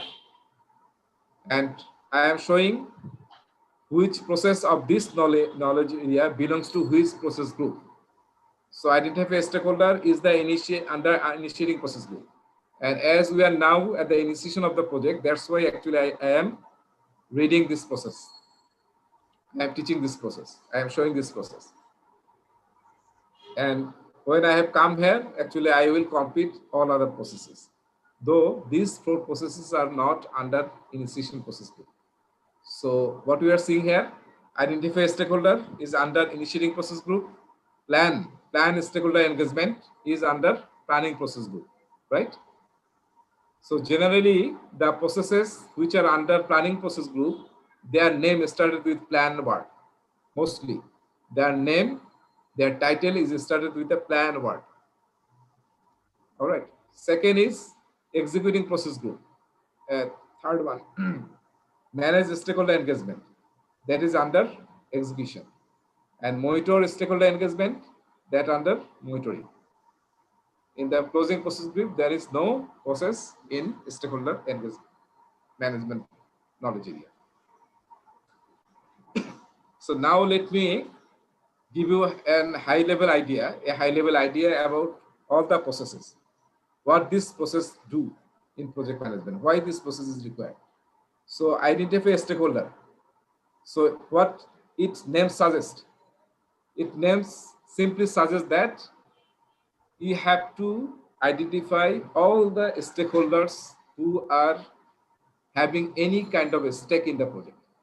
If you miss out anyone, that can be a failure for your project. If you fail to identify a stakeholder. So simply identify all the stakeholders. Number one expectation from this process. Another process is not only identifying the name of the stakeholders, their contact address. Not only that, also you have to identify their requirements, their expectation, and understand their influence in the project. What kind of influence they are having in the project? Are they positive stakeholders or the negative project stakeholders? In the ladder of the organization where they are sitting, how much power they are actually having. So all these things you have to identify. Not only the names and the designation and the contact address, also you have to identify all of the stakeholders' requirements, their expectations from the project, what kind of influence they can impose, impact, have in the project, and also what kind of power they are having in their hand. So if you can't identify this, it is very difficult as a project manager to be successful. All right. So this is the main scope of this process. Second is plan stakeholder engagement. That means what? We have already identified all the stakeholders of the project and their expectations, requirements. So now what we do, we will actually plan for each stakeholder, what should we do to engage this stakeholder in different needs, different time of the project. Okay, so this is planning. After planning, what we will do, we will manage stakeholder engagement. That means the actions, the action items we have selected here, we have planned here, in execution, we will follow that plan so that we can make all the stakeholders aware of the project and also engage the stakeholders in different important points of the project. And finally, the last process of this knowledge area is monitor stakeholder engagement. That means you have to check whether the plan we have planned here, we have to monitor whether in execution we are following that or not. Number one. Number two, the plan we did, whether that plan is effective or not, or is there any chance of improvement. So that thing again need to check here, monitor stakeholder engagement. And third thing is there any need of change request? That means the plan is not working, or the stakeholder you have identified, he or she already left the organization. So new stakeholder has come and joined. So now your responsibility is to change the stakeholder list and update with the new stakeholders' requirements, influence, power, and understand him or his requirements, her requirements. So these are the responsibility of this process. And these are the scope of this process. Monitor stakeholder engagement. Any questions so far? Sir, I have a question. Yes. How to identify stakeholder? Any technique or something is? Yeah, that we discussed when I am going to dig down this process. Okay. When I am discuss detailed identification, then we will see a lot of tools and technique. Yeah? Okay. So, Jamil, yes, Nasir bhai, basically, to comprehend the flow of each of the knowledge areas, would that be wise to follow top-down approach or lateral approach, or I have to do the zigzag to get to know the flow? To read the book, actually, the way I am teaching here, I am showing you that you can follow. Okay. First time. Then second time, I think you will understand the flow. Yeah. Then you will follow the chapters. No problem. With the first time, to make you understand, I think you can follow my approach. Yes, thank you. Okay. In reality, I mean, after 13.1, I may not have the opportunity to go straight away into 13.2, right? Right. So, Right. thank you. Thank you. You may actually what I do earlier. What I actually did after 13.1, I actually went to actually chapter 5, scope management. Okay, got it. But this time I am not doing that because I am actually completing these processes. Then I will go communication management, because communication is one of the processes that we do actually at the beginning. We set up the communication plan with the stakeholders. What are But the meetings we will do and when we will do with the stakeholders. but if we follow the PMBOK, I mean the sequence, then communication come after the scope, schedule, and cost. Then you have Cost, quality, and resource. Then. Yes. Then. Okay. Thank you. Okay, so let's see. Identify stakeholder. So we will see details. So this chapter is actually 34 pages and total 4 process. And if you search this word stakeholder, we are having subcopy, I think. So if you search this stakeholder, this you will get total this number 886 times this stakeholder or stakeholders word is spelled out in PMBOK. If you search from page 1 to 537, not the whole book. The whole book is most probably 900 plus pages. But the exam, the syllabus is, you have to just read only page 1 to 537. So in these pages, I have searched stakeholder and I have got 886 times this word is spelled out, mentioned in PMBOK. So you understand how much important stakeholder is.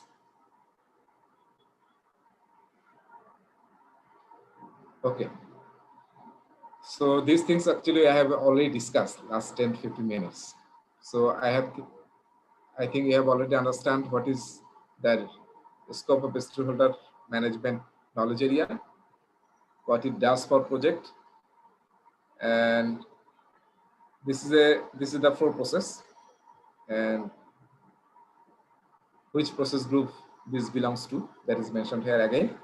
And this is written in monitor, because earlier this was control. So PMBOK actually used control word, but control was actually looks out. You cannot control any stakeholder. If you say, even your wife, I am controlling you, তাহলে আজকে রাতে আর খাওয়া হবে না, বুঝছেন? So you will not have dinner today. So you cannot control your stakeholder actually. Rather, you can monitor software. So PMBOK actually choose software here, monitor your stakeholder engagement. So 13.1. So our target is what? Our target is to identify all the stakeholders of this project.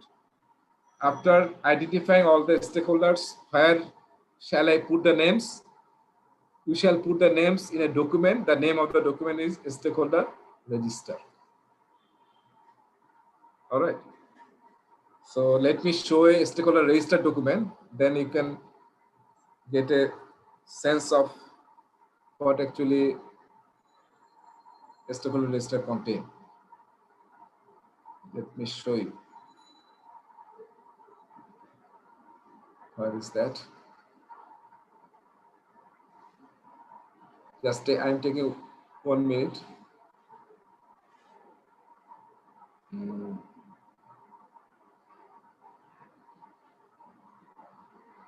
How is it?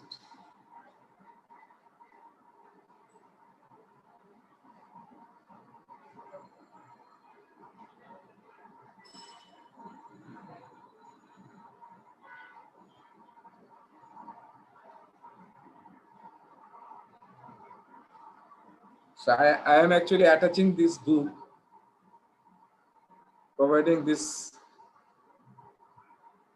the WhatsApp so that you can download it, because I will follow this workbook in some classes. This is the workbook. You will see a lot of exercises in this workbook. So this is 140 page. So please download that book from WhatsApp. I am showing the project charter from here, stakeholder register from here. So in this workbook, you will get a lot of different kind of exercises of against different chapters. So here also there will be a section about templates, and I have given some templates there like business case, benefit management plan, project charter, then WBS dictionary, and I am just going to show you stakeholder register. Can you see stakeholder register here? So this is a simple template. So name of the stakeholder, position, role, contact information, then what are the requirements of the stakeholder, what are the expectations of the stakeholder from this project, what type of influence he can exert. So that influence you have to identify, and classification. Classification means whether he is internal stakeholder or whether he is external stakeholder. So that you can classify. So what I can see here from here, this is actually contact information, right? And these actually expectations. And this is actually the grouping of the stakeholders. So stakeholder register looks like this. Looks like this. So I will give two homework today. One is writing a project charter following the Rita book that I have shown already, based on any of your project that you are doing or already you have done or you have planned to do. So any kind of a small or big project, anything, you should write a project charter following the charter template that I shown you from the Rita book. And another activity I will give you to identify your key stakeholders in this document. Who are your stakeholders? At least one individual stakeholder, one group, and one institution. Those who are related to your project. All right.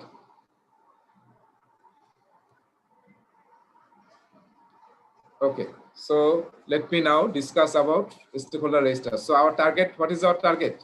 Our target is find all the stakeholders, their name, contact information, their address, their designations, and also their expectation for the project, and also the classification. So that will be in the stakeholder register. So now let's see. Now the inputs are lot more inputs than the project charter, right? In develop project charter, we have seen only 4 inputs, but here you see how many? 1, 2, 3, 4, 5, 6, 7, 8, 9, 10, 11, 12. Total 12 inputs. All right. So our target, it is what? From this process, what is our target? Our target is creating the output. And what is the main output here? Stakeholder register. To create the stakeholder register. So what are that means what? We will take some documents where we will get the information of a stakeholder. So that will be our input. So project charter, this document we have already created, right? In the first process, develop project charter. So we are taking this project charter to collect some names of the stakeholders to write down in our stakeholder register. So can you remember in project charter there was a section named stakeholder, key stakeholders. Can you remember? I have shown, right? So their name we can take in stakeholder register. Then sponsors. Sponsors are stakeholders or not? Sponsors. Yes, stakeholder. Yes. So the sponsor's name is in the project charter. So their name I will bring in the stakeholder register. Then there are another section, pre-assigned resource. Can you remember pre-assigned resource? That means key. That means there also, if there is some resource who are person or team people. So their name also will be included in the stakeholder register. So that's why actually we are taking project charter. Then another two documents we are taking, that is under business documents, business case and benefit management plan. In benefit management plan, we'll get who will realize the benefit, the operation team or the customer or the user. Who are the users that will get, who is the customer, who are the users, and who will realize the benefit. That thing is mentioned in these documents. So that will pick up from there to our stakeholder register. Then communication management plan. Rajabhai, what is pre-assigned resource? That I actually discussed in the project charter earlier. And মৌ প্রশ্ন করছিল যে pre-assigned resource কি, তখন কি ছিলেন নাকি? সে আসছে, মৌ প্রশ্ন করছিল যে pre-assigned Just resource কি? একটা টপ লাইন বলেন তাহলে আচ্ছা জাস্ট মনে করার জন্য। ওকে, pre-assigned resource means if sponsors think that some resources are required for running this project, so they can pre-assign those resources in the project charter. This architect or this programmer or this engineer will be in the project to help the project manager. So those are actually pre-assigned resources. Thank you. Then communication management plan. This actually we have not done yet, right? Communication management plan will be come from project communication management. Project communication management. So if we have high level communication management plan, that can help us, because communication management plan consists what? It actually contain with whom we will communicate, and actually whom we communicate, mainly the stakeholders. Main communication will be done with the stakeholders. So that communication management plan can help us even to identify stakeholders. For example, in an organization, in communication plan where there is a PMO office, always you have to make a plan to communicate with your PMO office in different situations, different time. So that communication plan will help you to identify PMO office as a stakeholder. Then a stakeholder engagement plan, that we have not actually seen here. Still, that will come in the next process, stakeholder engagement plan. So initially, maybe that is not required. So one thing, if you can remember, in PMBOK, there is no mention that one process you have to do only once. Same process, iteration will happen. At different time, you have to do the same process again. When you are doing the initially this process, maybe stakeholder engagement plan is not ready yet, or communication management plan is not ready yet. Then actually you can skip this. But in the second iteration, when you are again doing this identify stakeholder, then this document will come into play. Then change log, issue log, recommend documents, these things also we have not created. So in the first iteration, this will not use. In the second iteration, when you will do again identify stakeholder, then this at that time we have to consider. And this is important. Number 5, agreements. Agreements means if we have already any contact with the vendor or supplier, if anyone have seen contact between the contractors or vendor or supplier, you will see there are some name of the stakeholders, key stakeholders. Who will be the key person for communication, then who will be the project manager of vendor side, then who will be the main contact administrator. So these people's name will be there. So those names you have to collect from agreements. And sometimes agreements, there is, you see, this is actually plural, agreements. That means one project may have a couple of agreements with different companies, different suppliers. So every contact you have to consider to collect, to gather the stakeholder names to write in the stakeholder register. That's why that is agreements, plural. And this 6 and 7, as I mentioned, everywhere you will see, almost all processes you will see this thing, enterprise environmental factor and organizational process asset. That means you have to consider these two things. Enterprise environmental factor means key, external body. Say you are doing you are creating a building, building a building. So what will happen? You have to, your stakeholder will be city corporation, right? City corporation. Rajuk will be the stakeholders. So their name should be, need to add here, stakeholder register. So if you not consider enterprise environmental factor, then you will miss these stakeholders. And you know, for Rajuk, they have different requirements, different documentation requirement. Different authorization, permission, approval, you need to take from Rajuk. Similarly, you have to take from city corporation. You have to, and also from the environment office, right? Poribesh Adhidaptar, environmental ministry. So all this documentation you have to fulfill, otherwise you cannot proceed with your project. So if you miss a single stakeholder here, your project will be in jeopardy, right? At any point. And organizational process asset means if there is any template from previous projects, your knowledge base, you can use that template to write the stakeholder register here. So as Shaheen was asking, what will be the tool to identify stakeholders? So these are the tools you can use. Number one is expert judgment. We'll use our expertise, our experience. We'll use our brain to find out who will be the stakeholder for this project. So that is expert judgment.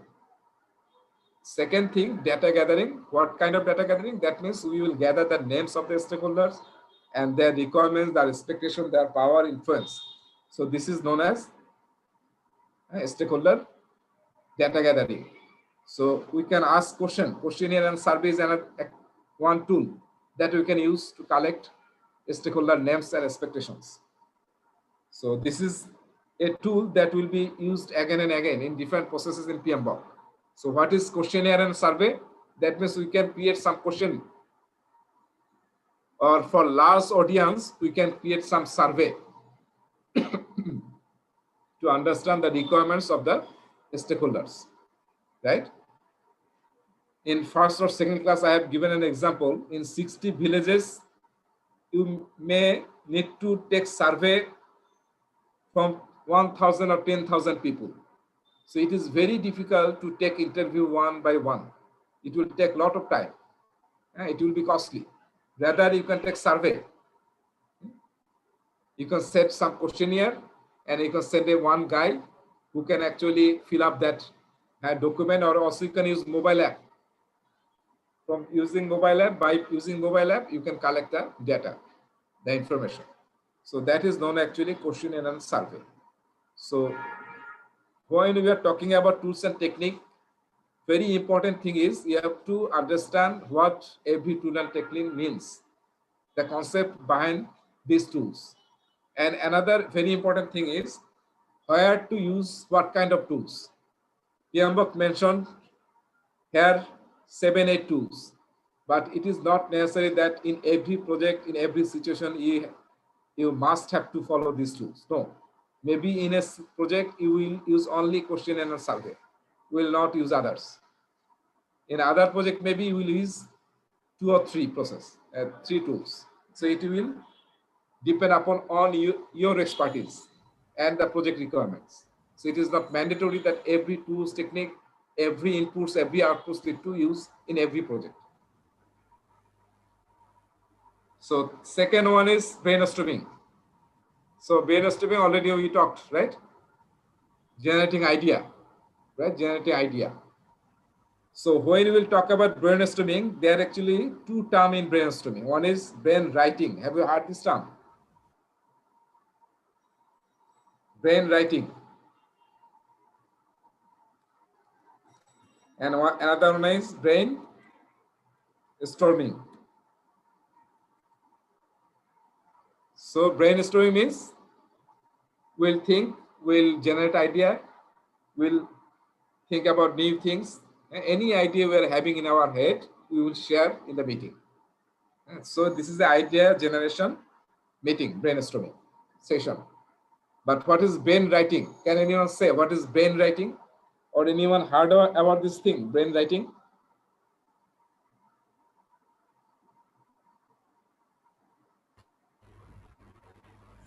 কেউ কি আমরা শুনেছি what is brain writing? না ভাইয়া শুনি নাই। হ্যাঁ। So brain writing, brainstorming যখন আমরা করি তখন কি সবাই মিলে we are sitting together in one room, one place, and we are discussing, we are generating ideas.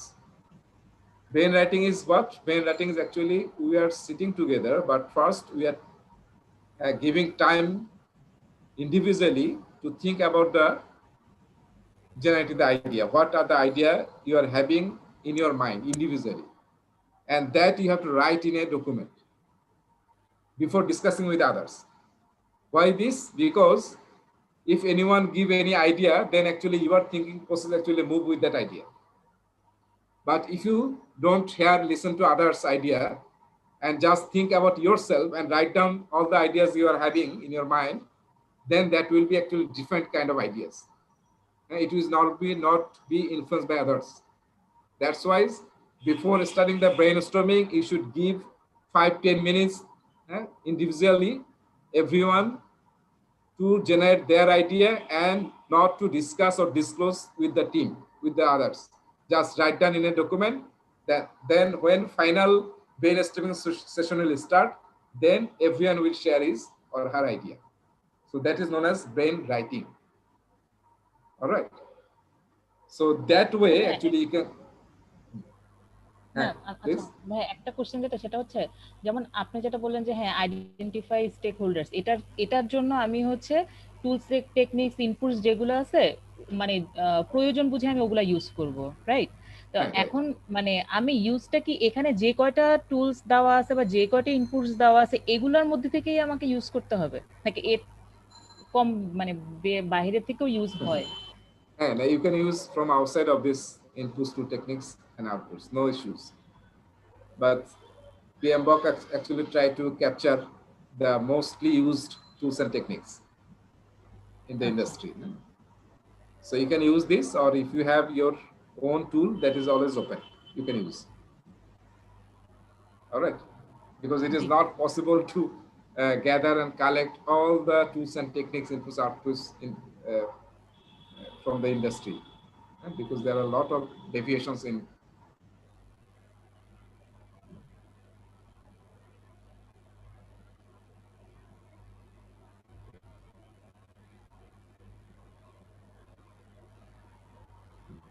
different sectors, anything, right?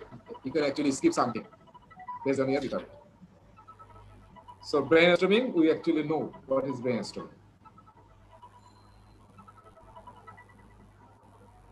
Someone is calling me.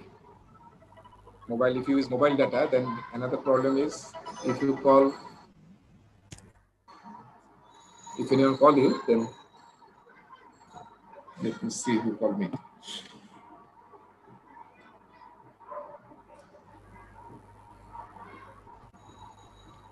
Sorry.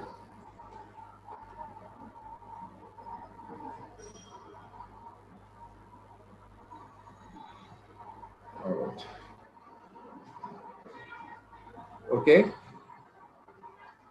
So we are back.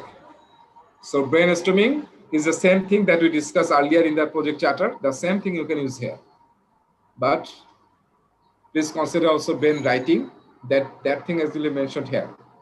So Nasir Bhai and others, those who are actually interested to sit for the exam, you will get a question from brain writing because this is a new thing. it is not mentioned in earlier any versions of PMBOK. So when writing, you will get most probably one question from brain writing. So your concept should be clear about brain writing. So data analysis. Next tool is data analysis. Data analysis. Under data analysis is stakeholder analysis. That means the thing I mentioned earlier, that not only I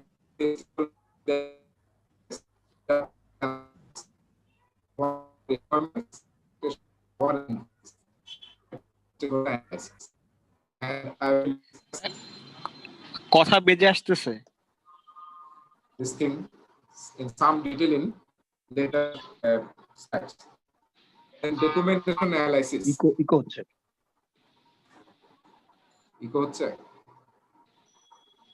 হ্যাঁ কথা বেজে আসতেছিল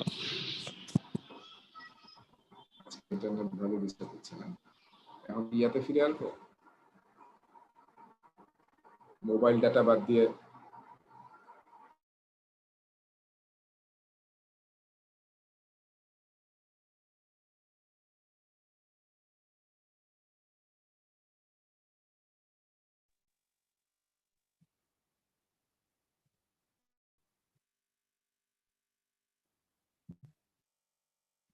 রেজা ভাই মনে ট্রানজিশনে আছে change হচ্ছে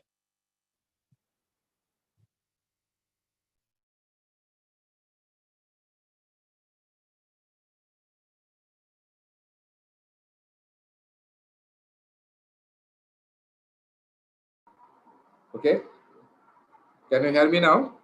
ওকে Okay, fine. Yes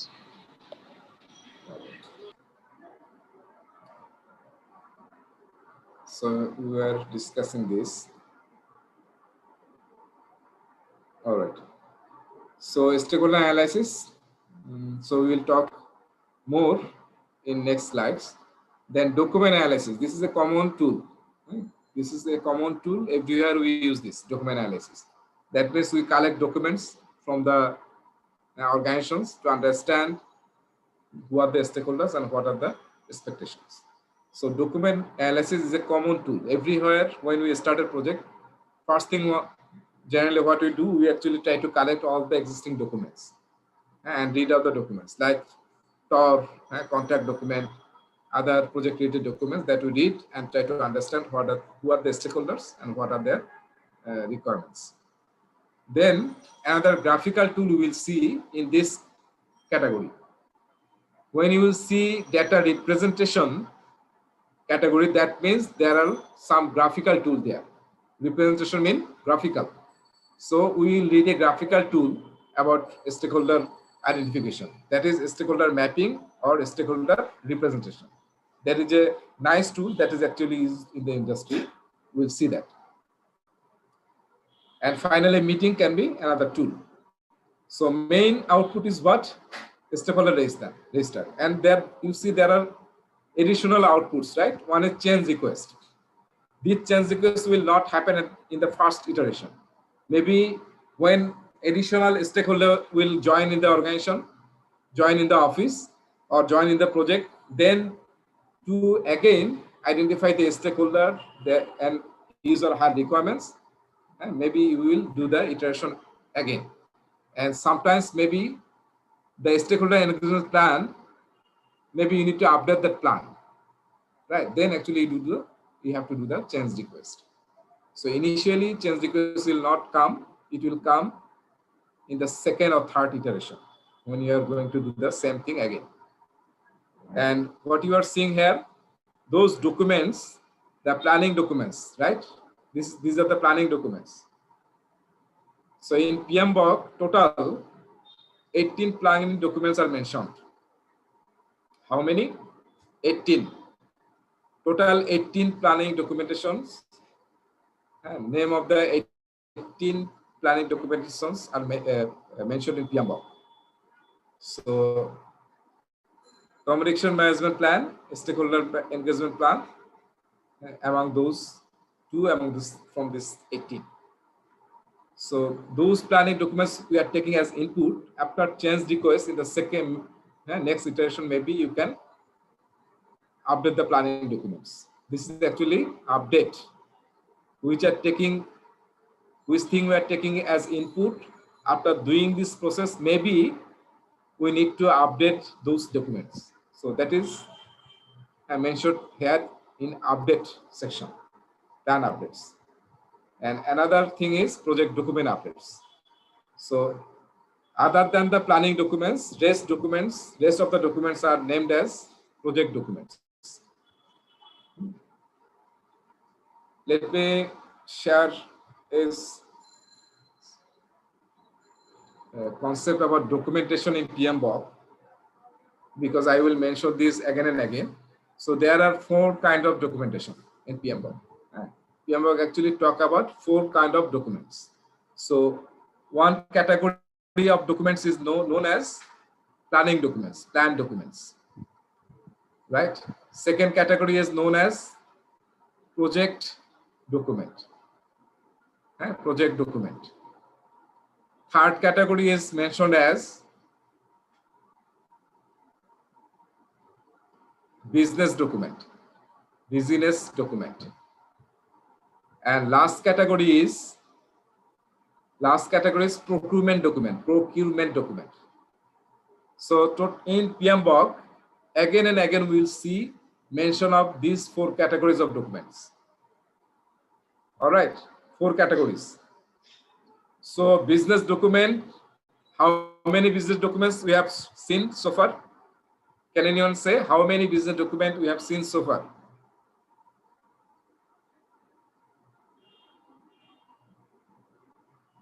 Can anyone help? 2 documents we have seen, right? সবাই শুনতে পাচ্ছি তো না?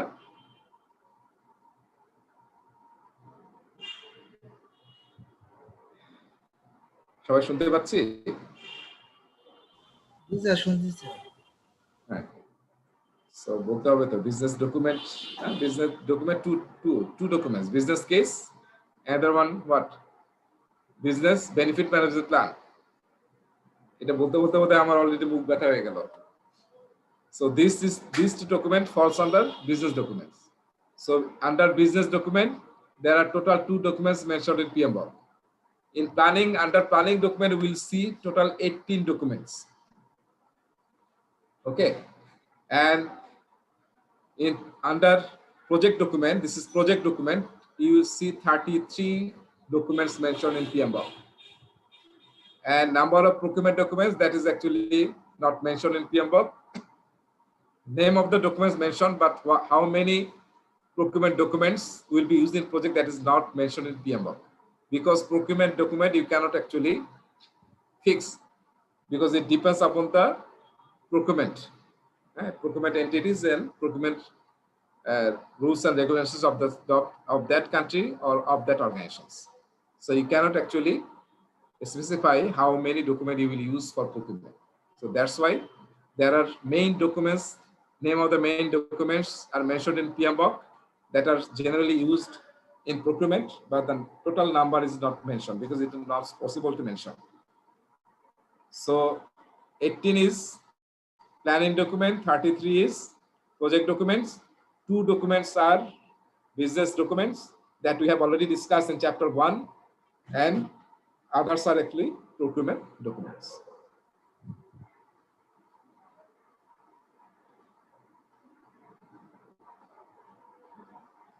Okay, so let's see now detail. In some 2 technique we'll see detail. So as I've already mentioned, identify stakeholders, 2 things, identify stakeholder and analyzing their requirements. So these are inputs, charter, business documents, and project management plan. And under project management plan, these 2 documents we will use as input. And under project documents, we will use these 3 documents as input. Already I discussed in the table. And if you have agreements, then that you have to consider. And EF and OPA, okay, under enterprise and control factors and organizational processes, these are the things you have to consider when you're going to identify stakeholders. Tools is expert judgment. Yeah, please. Why do we consider change request as an output? Yeah.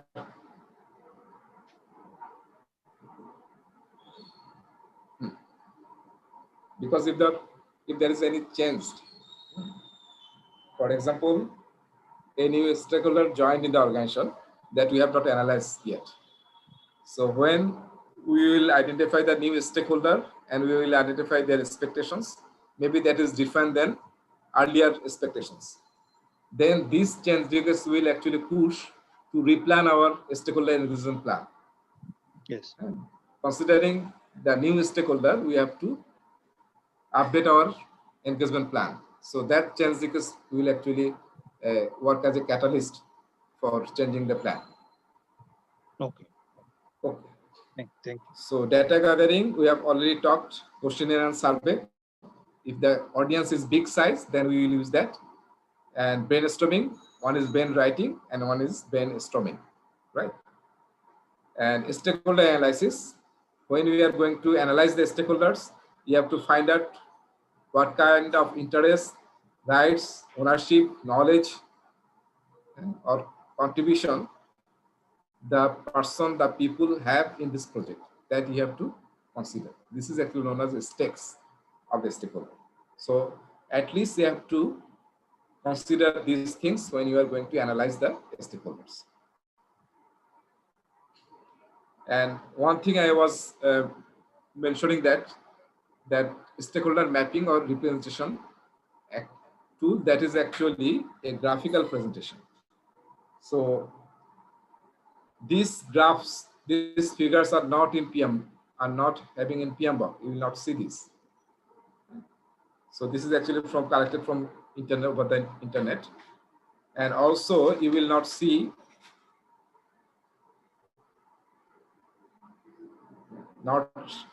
this picture also. If you see, this is actually taken from 5th edition of PMBOK. In 6th edition, this figure is not actually used in PMBOK 6 version. But the idea is discussed in this tool, but this image is not there. But I have kept this image so that you can easily understand what actually this stakeholder mapping means. So this tool actually not actually only belongs to PMBOK. In different industry, the same tool is used. This tool is known as stakeholder mapping. So what we are doing here, my voice is okay? Yes, absolutely fine. Fine. So someone is calling me. Okay. So see what we are doing here. This is actually two-dimensional graph.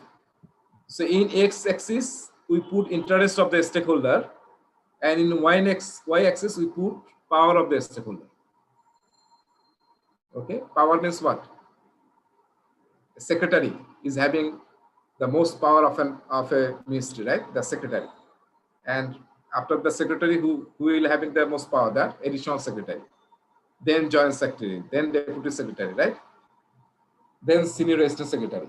So power and interest, how much he has having interest for this project.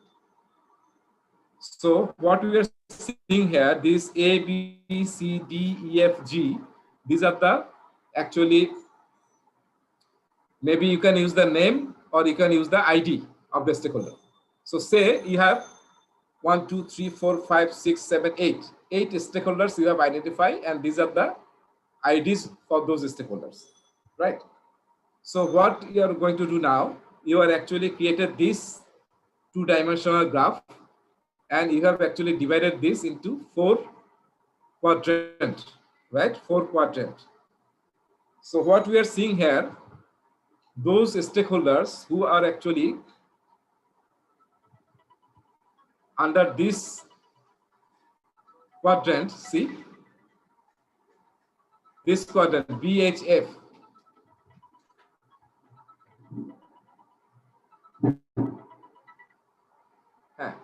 So in this quadrant, we are seeing BHF, these 3 stakeholders.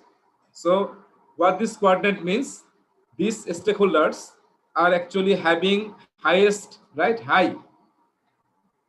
This quadrant what means? This quadrant is high interest, right, high power, power high and interest high, right? So these three stakeholders we have to manage closely. Our strategy will be we have to manage closely because they are having the most power and they are having the most interest for this project. And you see here, these stakeholders are interest, low interest and low power. So we have to just, our strategy will be just monitoring them. And these stakeholders in this quadrant, C and E, they are having high interest, but their power is low, right? Their power is low. So our responsibility, our strategy to dealing with these stakeholders will be keep them informed.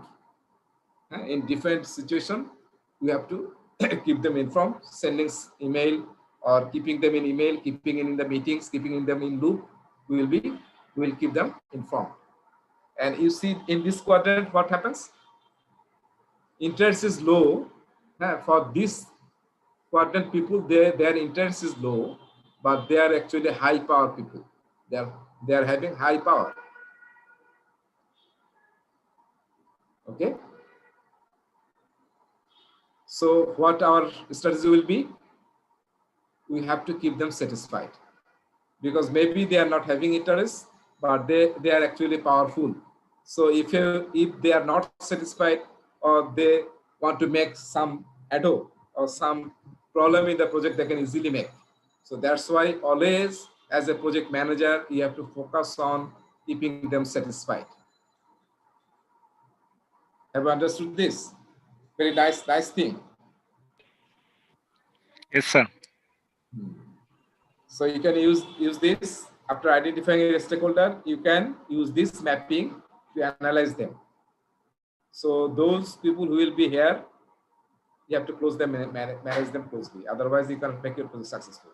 And these people have to keep satisfied. Otherwise, at any moment, they can create problem in your project. So this way, actually, you have to set a strategy, your mindset to dealing with your people, dealing with your stakeholder. Otherwise, it will be difficult. Okay, so I think, is there anything else? Okay, that was the two-dimensional, right? Two-dimensional analysis of stakeholders.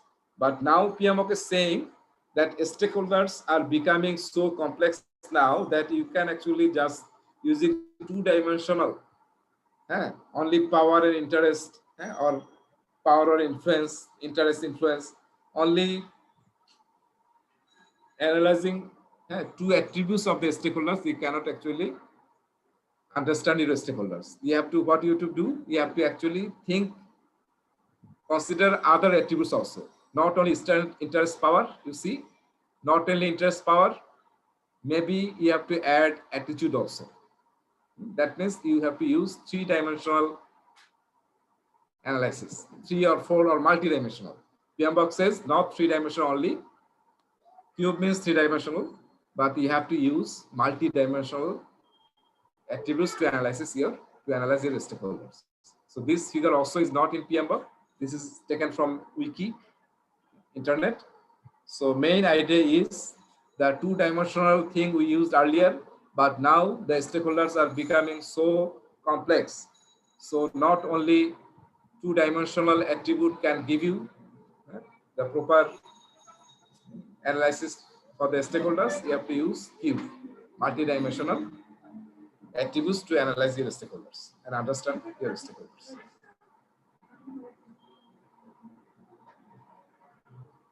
Another model is mentioned in PMBOK to analyze your stakeholders, that is salience model. Salience model, we use actually Venn diagram, and we use 3 attributes. One is power, legitimacy, and one is urgency. So based on these 3 attributes, we draw Venn diagram and we try to identify which stakeholder actually falls in which area. For example, those people who are actually following this area, 7, that means he has having power, legitimacy, and urgency. So C for him, actually, we have to give him definitive information, definitive information. And we have to uh, plan for him a definitive guideline, how we are going to handle him, manage him, engage him. Because he is having power, legitimacy, and urgency. All right. So this way you can also analyze your stakeholders. So this is known as salience model using Venn diagram and using 3 attributes. And which area a stakeholder falls, based on that, you will understand from this. Say, for example, one, he is having power, but he is not having any kind of interest, not legitimacy, not urgency, but he is dormant for you. At any time, he can raise his voice and he can create problem. So you have to, those people who are having this, so you have to keep a special eye on them.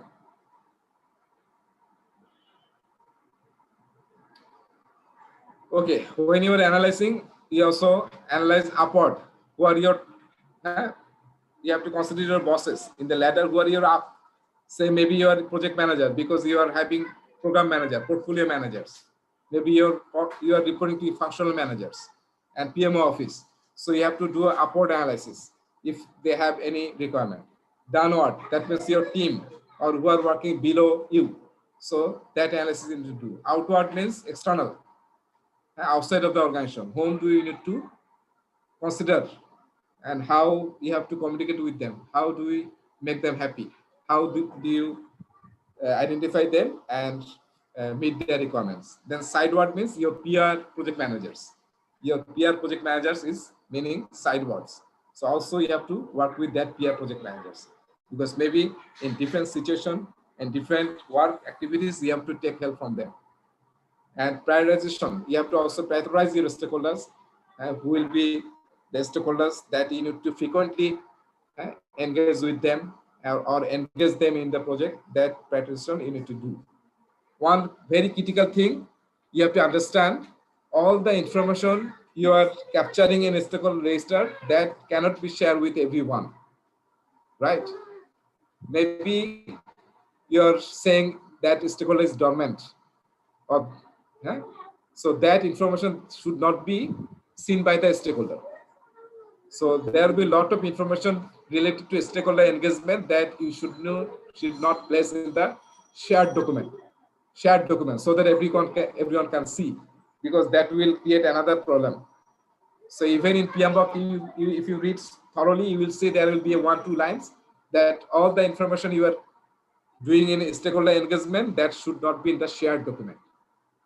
In some other places, they put that information. So meetings will be another 2, and we have already seen a stakeholder register. What are the contents of a stakeholder register?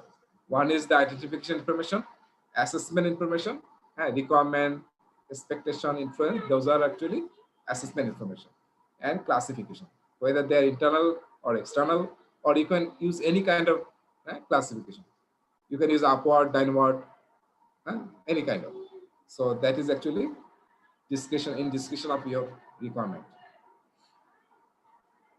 So here is also a template shown here, and also with some example. So you can also see this. And change request will not come in the first iteration. In the second or third iteration, it will come. Then I have given an exercise here. Exercise here. Can you see this? Yes. Please, can you tell me what will be the answer? A, B, C, D. What will be the answer? First read out the question, then try to find out the answer.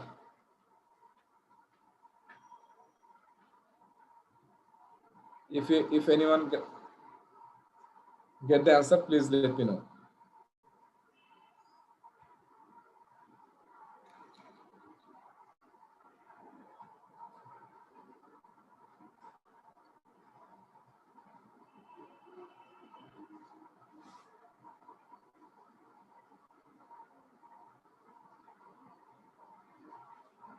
Anyone? What will be the answer?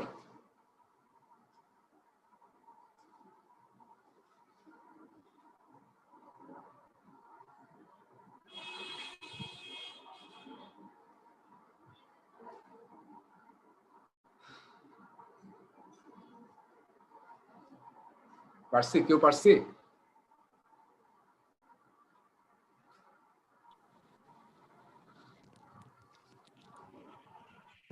Hello হ্যাঁ C রাজন বললেন C না? Yes sir Rajan C. Anyone else? What will be the answer? P. B or D? Sulaiman? P. This one? This one, Sulaiman? P. P. A. B. B, B. Yep. C হওয়ার কথা। All right. So answer will be C, huh? Answer will be C, right? Answer will be C, right? Because we are talking about whom? We are talking about a sponsor. A sponsor is the main guy, right? So his influence and impact will be the highest. Yes. Sponsor has interest, also power. Yes, he is the top guy, right? Yes. For his, he is having the almost all the influence and impact he is having. Yes. So C will be the answer, right? So in Yes. the next slide, you will get the answer and also the back explanation. So Sulaiman, if you have any confusion, you can see the answer. So we have completed the process. Though I have interest to complete all the processes, but time is already, I think, finished. Time is over. So let us stop here today, right? So in the next class, we'll start with 13.2, plan stakeholder engagement. So we have already find the stakeholders and their expectations. Now we will plan how we'll meet the stakeholder requirements and expectations. So that we'll do in plan stakeholder engagement in the next class. So our next class will be on Thursday at 7:15. I will start after 15 minutes. Yes, 15 minutes past 7 on Thursday. Okay, sir. Okay, so thank you and bye for today. So if you have any question, you can ask me. I will be for here 5 minutes. Sir identify stake হোল্ডারে আমার একটা question, সেটা হচ্ছে যে if আমরা যদি ফার্স্টে যদি আইডেন্টিফাই না করতে পারি যে who's our approved stakeholder first ইটারেশনে, সেকেন্ড ইটারেশনটা আমি কখন করব বা কোন সিচুয়েশনে গিয়ে সেকেন্ড ইটারেশন করব? না আমি প্রজেক্ট করতে গিয়ে এখন মনে হচ্ছে যে ওনাকে আমার অ্যাড করা প্রয়োজন বা স্টেক হোল্ডারকে আমার ইনভলভ করা প্রয়োজন, মানে ওই সময় করব না at any time. আচ্ছা, at any time you feel you need to update stakeholder register, you can do that. Okay. But if the stakeholder register is a dynamic document, this is very important to understand. Stakeholder register is dynamic document. That means it will change, it will be updated whenever required. And Asal bhai pushta korte jacche na G, influencer আর পাওয়ার এই দুটো কি আমরা ইন্টারচেঞ্জেবলি use করি না, influence and পাওয়ার? একটু মধ্যে পার্থক্য আছে, এটা পিএমবকে মেনশন আছে আর কি, যে পাওয়ার মানে কি, ইনফ্লুয়েন্স মানে কি। আচ্ছা, এটা একটা কোশ্চেন পেলাম তো এরকম টাইপের, যে sponsor himself is lowering down his capacity and what would be the relation then, মানে একটু ঘুরাই দিছে আর কি। সাধারণত তো স্পন্সরদেরকে ক্লোজলি মনিটর করতে হয়, বাট এখানে একটু ডিফারেন্ট ভাবে দিল একটা কোশ্চেন দেখলাম অনলাইন, তো এখানে ছিল এভাবে পাওয়ার। আচ্ছা, আরেকটা জিনিস আমি বুঝিনি, সেটা হচ্ছে কি identify stake holder tools and টেকনিকে প্যাসিভ বেকার আর একটা হচ্ছে কি ইনফ্লুয়েন্সিয়াল প্যাসিভ ব্লকার, ব্যাকার আর ব্লকারের মধ্যে পার্থক্যটা এখানে কি বলছেন? স্টেক হোল্ডার কিউব এটা কি স্পেলিং মিস্টেক নাকি? ওটা আসলে দরকার নেই, ওটা আসলে আচ্ছা না, ব্যাকার মানে যে সাপোর্ট দেয় আর কি, সাপোর্টার আর কি। ও ব্যাকিং থেকে ব্যাকার। আচ্ছা হ্যাঁ হ্যাঁ, ব্যাকিং থেকে ব্যাকার আর কি। আর ব্লকার তো যে বাধা দেয় আর কি, পজিটিভ আর নেগেটিভ স্টেক হোল্ডার, ব্লকার আর ব্যাকার। এটা বোধহয় উইকি থেকে নেওয়া, একটু সার্চ দিলে পাবেন আর কি স্টেক হোল্ডার। তো এটা দরকার নেই, মানে এমনি জাস্ট বোঝাটাই দরকার যে মানে মাল্টি ডাইমেনশনাল অ্যানালিসিস করতে হবে। আর এই ফিগারটা এবং এই যে এই ব্লকার ব্যাকার এটা কিন্তু পিএমবকে নাই। হ্যাঁ, টু অ্যাড্রেস ম্যাথস যে অঙ্কগুলো আছে এটার জন্য আলাদাভাবে আপনার কি কোনো সাজেশন আছে অন টপ অফ যে ম্যাটেরিয়ালস আপনি দিচ্ছেন? Do I need to consult with anything maths এর জন্য? ম্যাথস এর জন্য আমি তো ক্লাসে পড়াবোই, আর আমার একটা আছে বোধহয়, আমার একটা ম্যাথের একটা ইয়ে আছে। ওই আর্ন ভ্যালু ম্যানেজমেন্ট কয়েকবার দেখছি, বাট ওইভাবে আসতেছে না আর কি, ফ্লুয়েন্সিটা ইজ মিসিং, ভুল হচ্ছে মাঝে মাঝে।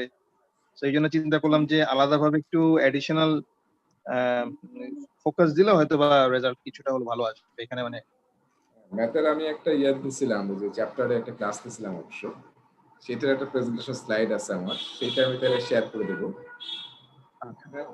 এটা আমি শেয়ার করে দেবো, এটা একটু ম্যাথ, মানে সব ম্যাথ নিয়ে ওখানে আলোচনা আছে। আর আর্ন ভ্যালু কি আমার কি লেকচার দেখছিলেন? আর্ন ভ্যালু দেখছি পুরাপুরি, মানে 50-60% দেখে আমি মানে অনেক ড্রিবলিং করতেছি তো প্রতিটা চ্যাপ্টারেই মোটামুটি একটা কনসেপ্ট নিয়ে আগাচ্ছি, ওটা আজকে শেষ করব। বাকিটা দেখে ওটা দেখলে অনেকটা ক্লিয়ার হবে, কিন্তু ওই মানে অঙ্ক না করলে আসলে কনফিডেন্সটা আসছে না, পড়লে হয় না শুধু দেখলাম। হ্যাঁ, সেটা তো প্র্যাকটিস করতে হবে। আর আর্ন ভ্যালু থেকে সবচেয়ে অঙ্ক বেশি আসবে আর কি, প্রায় অনেক সময় 4-5টাও আসে অঙ্ক। আর সবসময় অঙ্ক আসে না, কনসেপ্ট আসে আর কি। আর্ন ভ্যালুর কনসেপ্টটা বুঝতে পারলেই মানে অঙ্ক আসলে খুবই কম আসবে। আর্ন ভ্যালু থেকে হয়তো কোশ্চেনের চেয়ে অঙ্কের চেয়ে আসবে হচ্ছে কনসেপ্টটা আসলে বুঝছেন কিনা। বিভিন্ন সিনারিও দিবে যে এসপিআই এত, সিপিআই এত, প্রজেক্টটা আসলে কি অবস্থায় আছে, এরকম বিভিন্ন সিনারি দিয়ে কোশ্চেন গুলো করবে। আপনার অঙ্ক দরকার নেই, জাস্ট কনসেপ্টটা দরকার। আচ্ছা, ওকে ভাই, ঠিক আছে। ওকে, তাহলে আমি ক্লাস নেব, ওটা যখন কস্ট চ্যাপ্টার পড়াবো তখন ইনশাআল্লাহ ক্লিয়ার হবে। আর ওই যে আমি তাহলে ম্যাথের ইয়েগুলো পাঠিয়ে দিচ্ছি, হ্যাঁ, প্রেজেন্টেশন স্লাইড এবং একটা শুধু ম্যাথেরই বোধহয় 30-35টার একটা পরীক্ষাও দিয়েছিলাম আমি, শুধু ম্যাথই, সেটা হয়তো হেল্প কাজে আসতে পারে। মাঝে মাঝে ওই যে তারপরে কিছু টুইকিং এর জন্য ভুল হয়ে যাচ্ছে আর কি, লিস্ট অথবা অ্যাফিনিটি ডায়াগ্রামের ওর মানে কিছু ডেফিনেশন না জানার জন্য, অথবা কিছু ওই গ্রামাটিক্যাল মানে না বোঝার জন্য ভুল হয়ে যাচ্ছে। ওইটাতে বেশ মানে ওই জায়গাটাই বেশ ইনকনফিডেন্ট মনে হচ্ছে মাঝে মাঝে। আসলে কয়েকটা প্র্যাকটিস করলে মনে হয় ওয়েলকাম করা যায়। ওটা সঙ্গে সঙ্গে ওই সেকশনটা দেখে নেবেন আর কি, যে অ্যাফিনিটি ডায়াগ্রাম আর ব্রেইনস্টর্মিং বা নমিনাল গ্রুপ টেকনিক, তাহলে সবগুলো কি বুঝে আসে, তিনটা ডেফিনেশন তখন দেখলে। আর একটা জিনিস খেয়াল করছেন কিনা যায় না, পিএমবকে কিন্তু এক একটা টুলের মেইন ডিসকাশন কিন্তু একবার করছে, এরপরে কিন্তু বাকি শুধু এডিশনাল ডিসকাশন করছে। এটা কি ধরতে পারছেন? যেমন ব্রেইনস্টর্মিং কিন্তু অনেক জায়গায় ইউজ হচ্ছে, হ্যাঁ, কিন্তু প্রথম যেখানে আলোচনা করছে সেখানে সবচেয়ে ডিটেইল করছে, এরপরে আর অন্য প্রসেসে যখন ওটাকে আসছে তখন শুধু এডিশনালি হ্যাঁ অ্যাড করছে আর কি। এবং ওখানে দেখবেন শুরুতে একটা নাম্বার দেওয়া আছে যে এটা আসলে মেইন ডিসকাস করা হয়েছে এত নাম্বার টপিকে। হ্যাঁ, ওইটা আসলে মেইনলি তখন ওইটা দেখবেন আর কি, কারণ ওখানে শুধু ওই প্রসেস রিলেটেড কি অ্যাডিশনাল জিনিস সেটা লেখা আছে, কিন্তু মেইন ডিসকাশনটা আছে আসলে ওখানে। যেমন আমি এগ্রিমেন্ট পড়াইলাম আজকে না, এগ্রিমেন্ট যদিও আমি প্রথম পড়াইলাম স্টেক হোল্ডারে, কিন্তু এগ্রিমেন্টের আসল ডিসকাশনটা কিন্তু আছে প্রকিউরমেন্টে। সো আপনাকে ওইটা পড়তে হবে, পড়লে ওইটাই আসলে বাকি সব জায়গায় টুল হিসেবে ইনপুট হিসেবে ইউজ হচ্ছে, কিন্তু আসল ডিসকাশনটা ওখানে হচ্ছে, আসল ডেফিনেশন আসল কনসেপ্ট ওখানে আলোচনা করা হচ্ছে। এইটা একটু দেখতে হবে, সব ক্ষেত্রে এটা ট্রু, ইনপুট টুলস থেকে সব জায়গায়। জি জি জি। ওকে, থ্যাংক ইউ। হ্যাঁ ঠিক আছে, আর কোনো কোশ্চেন আছে কারো, নাহলে শেষ মানে ক্লোজ করবো। ঠিক আছে।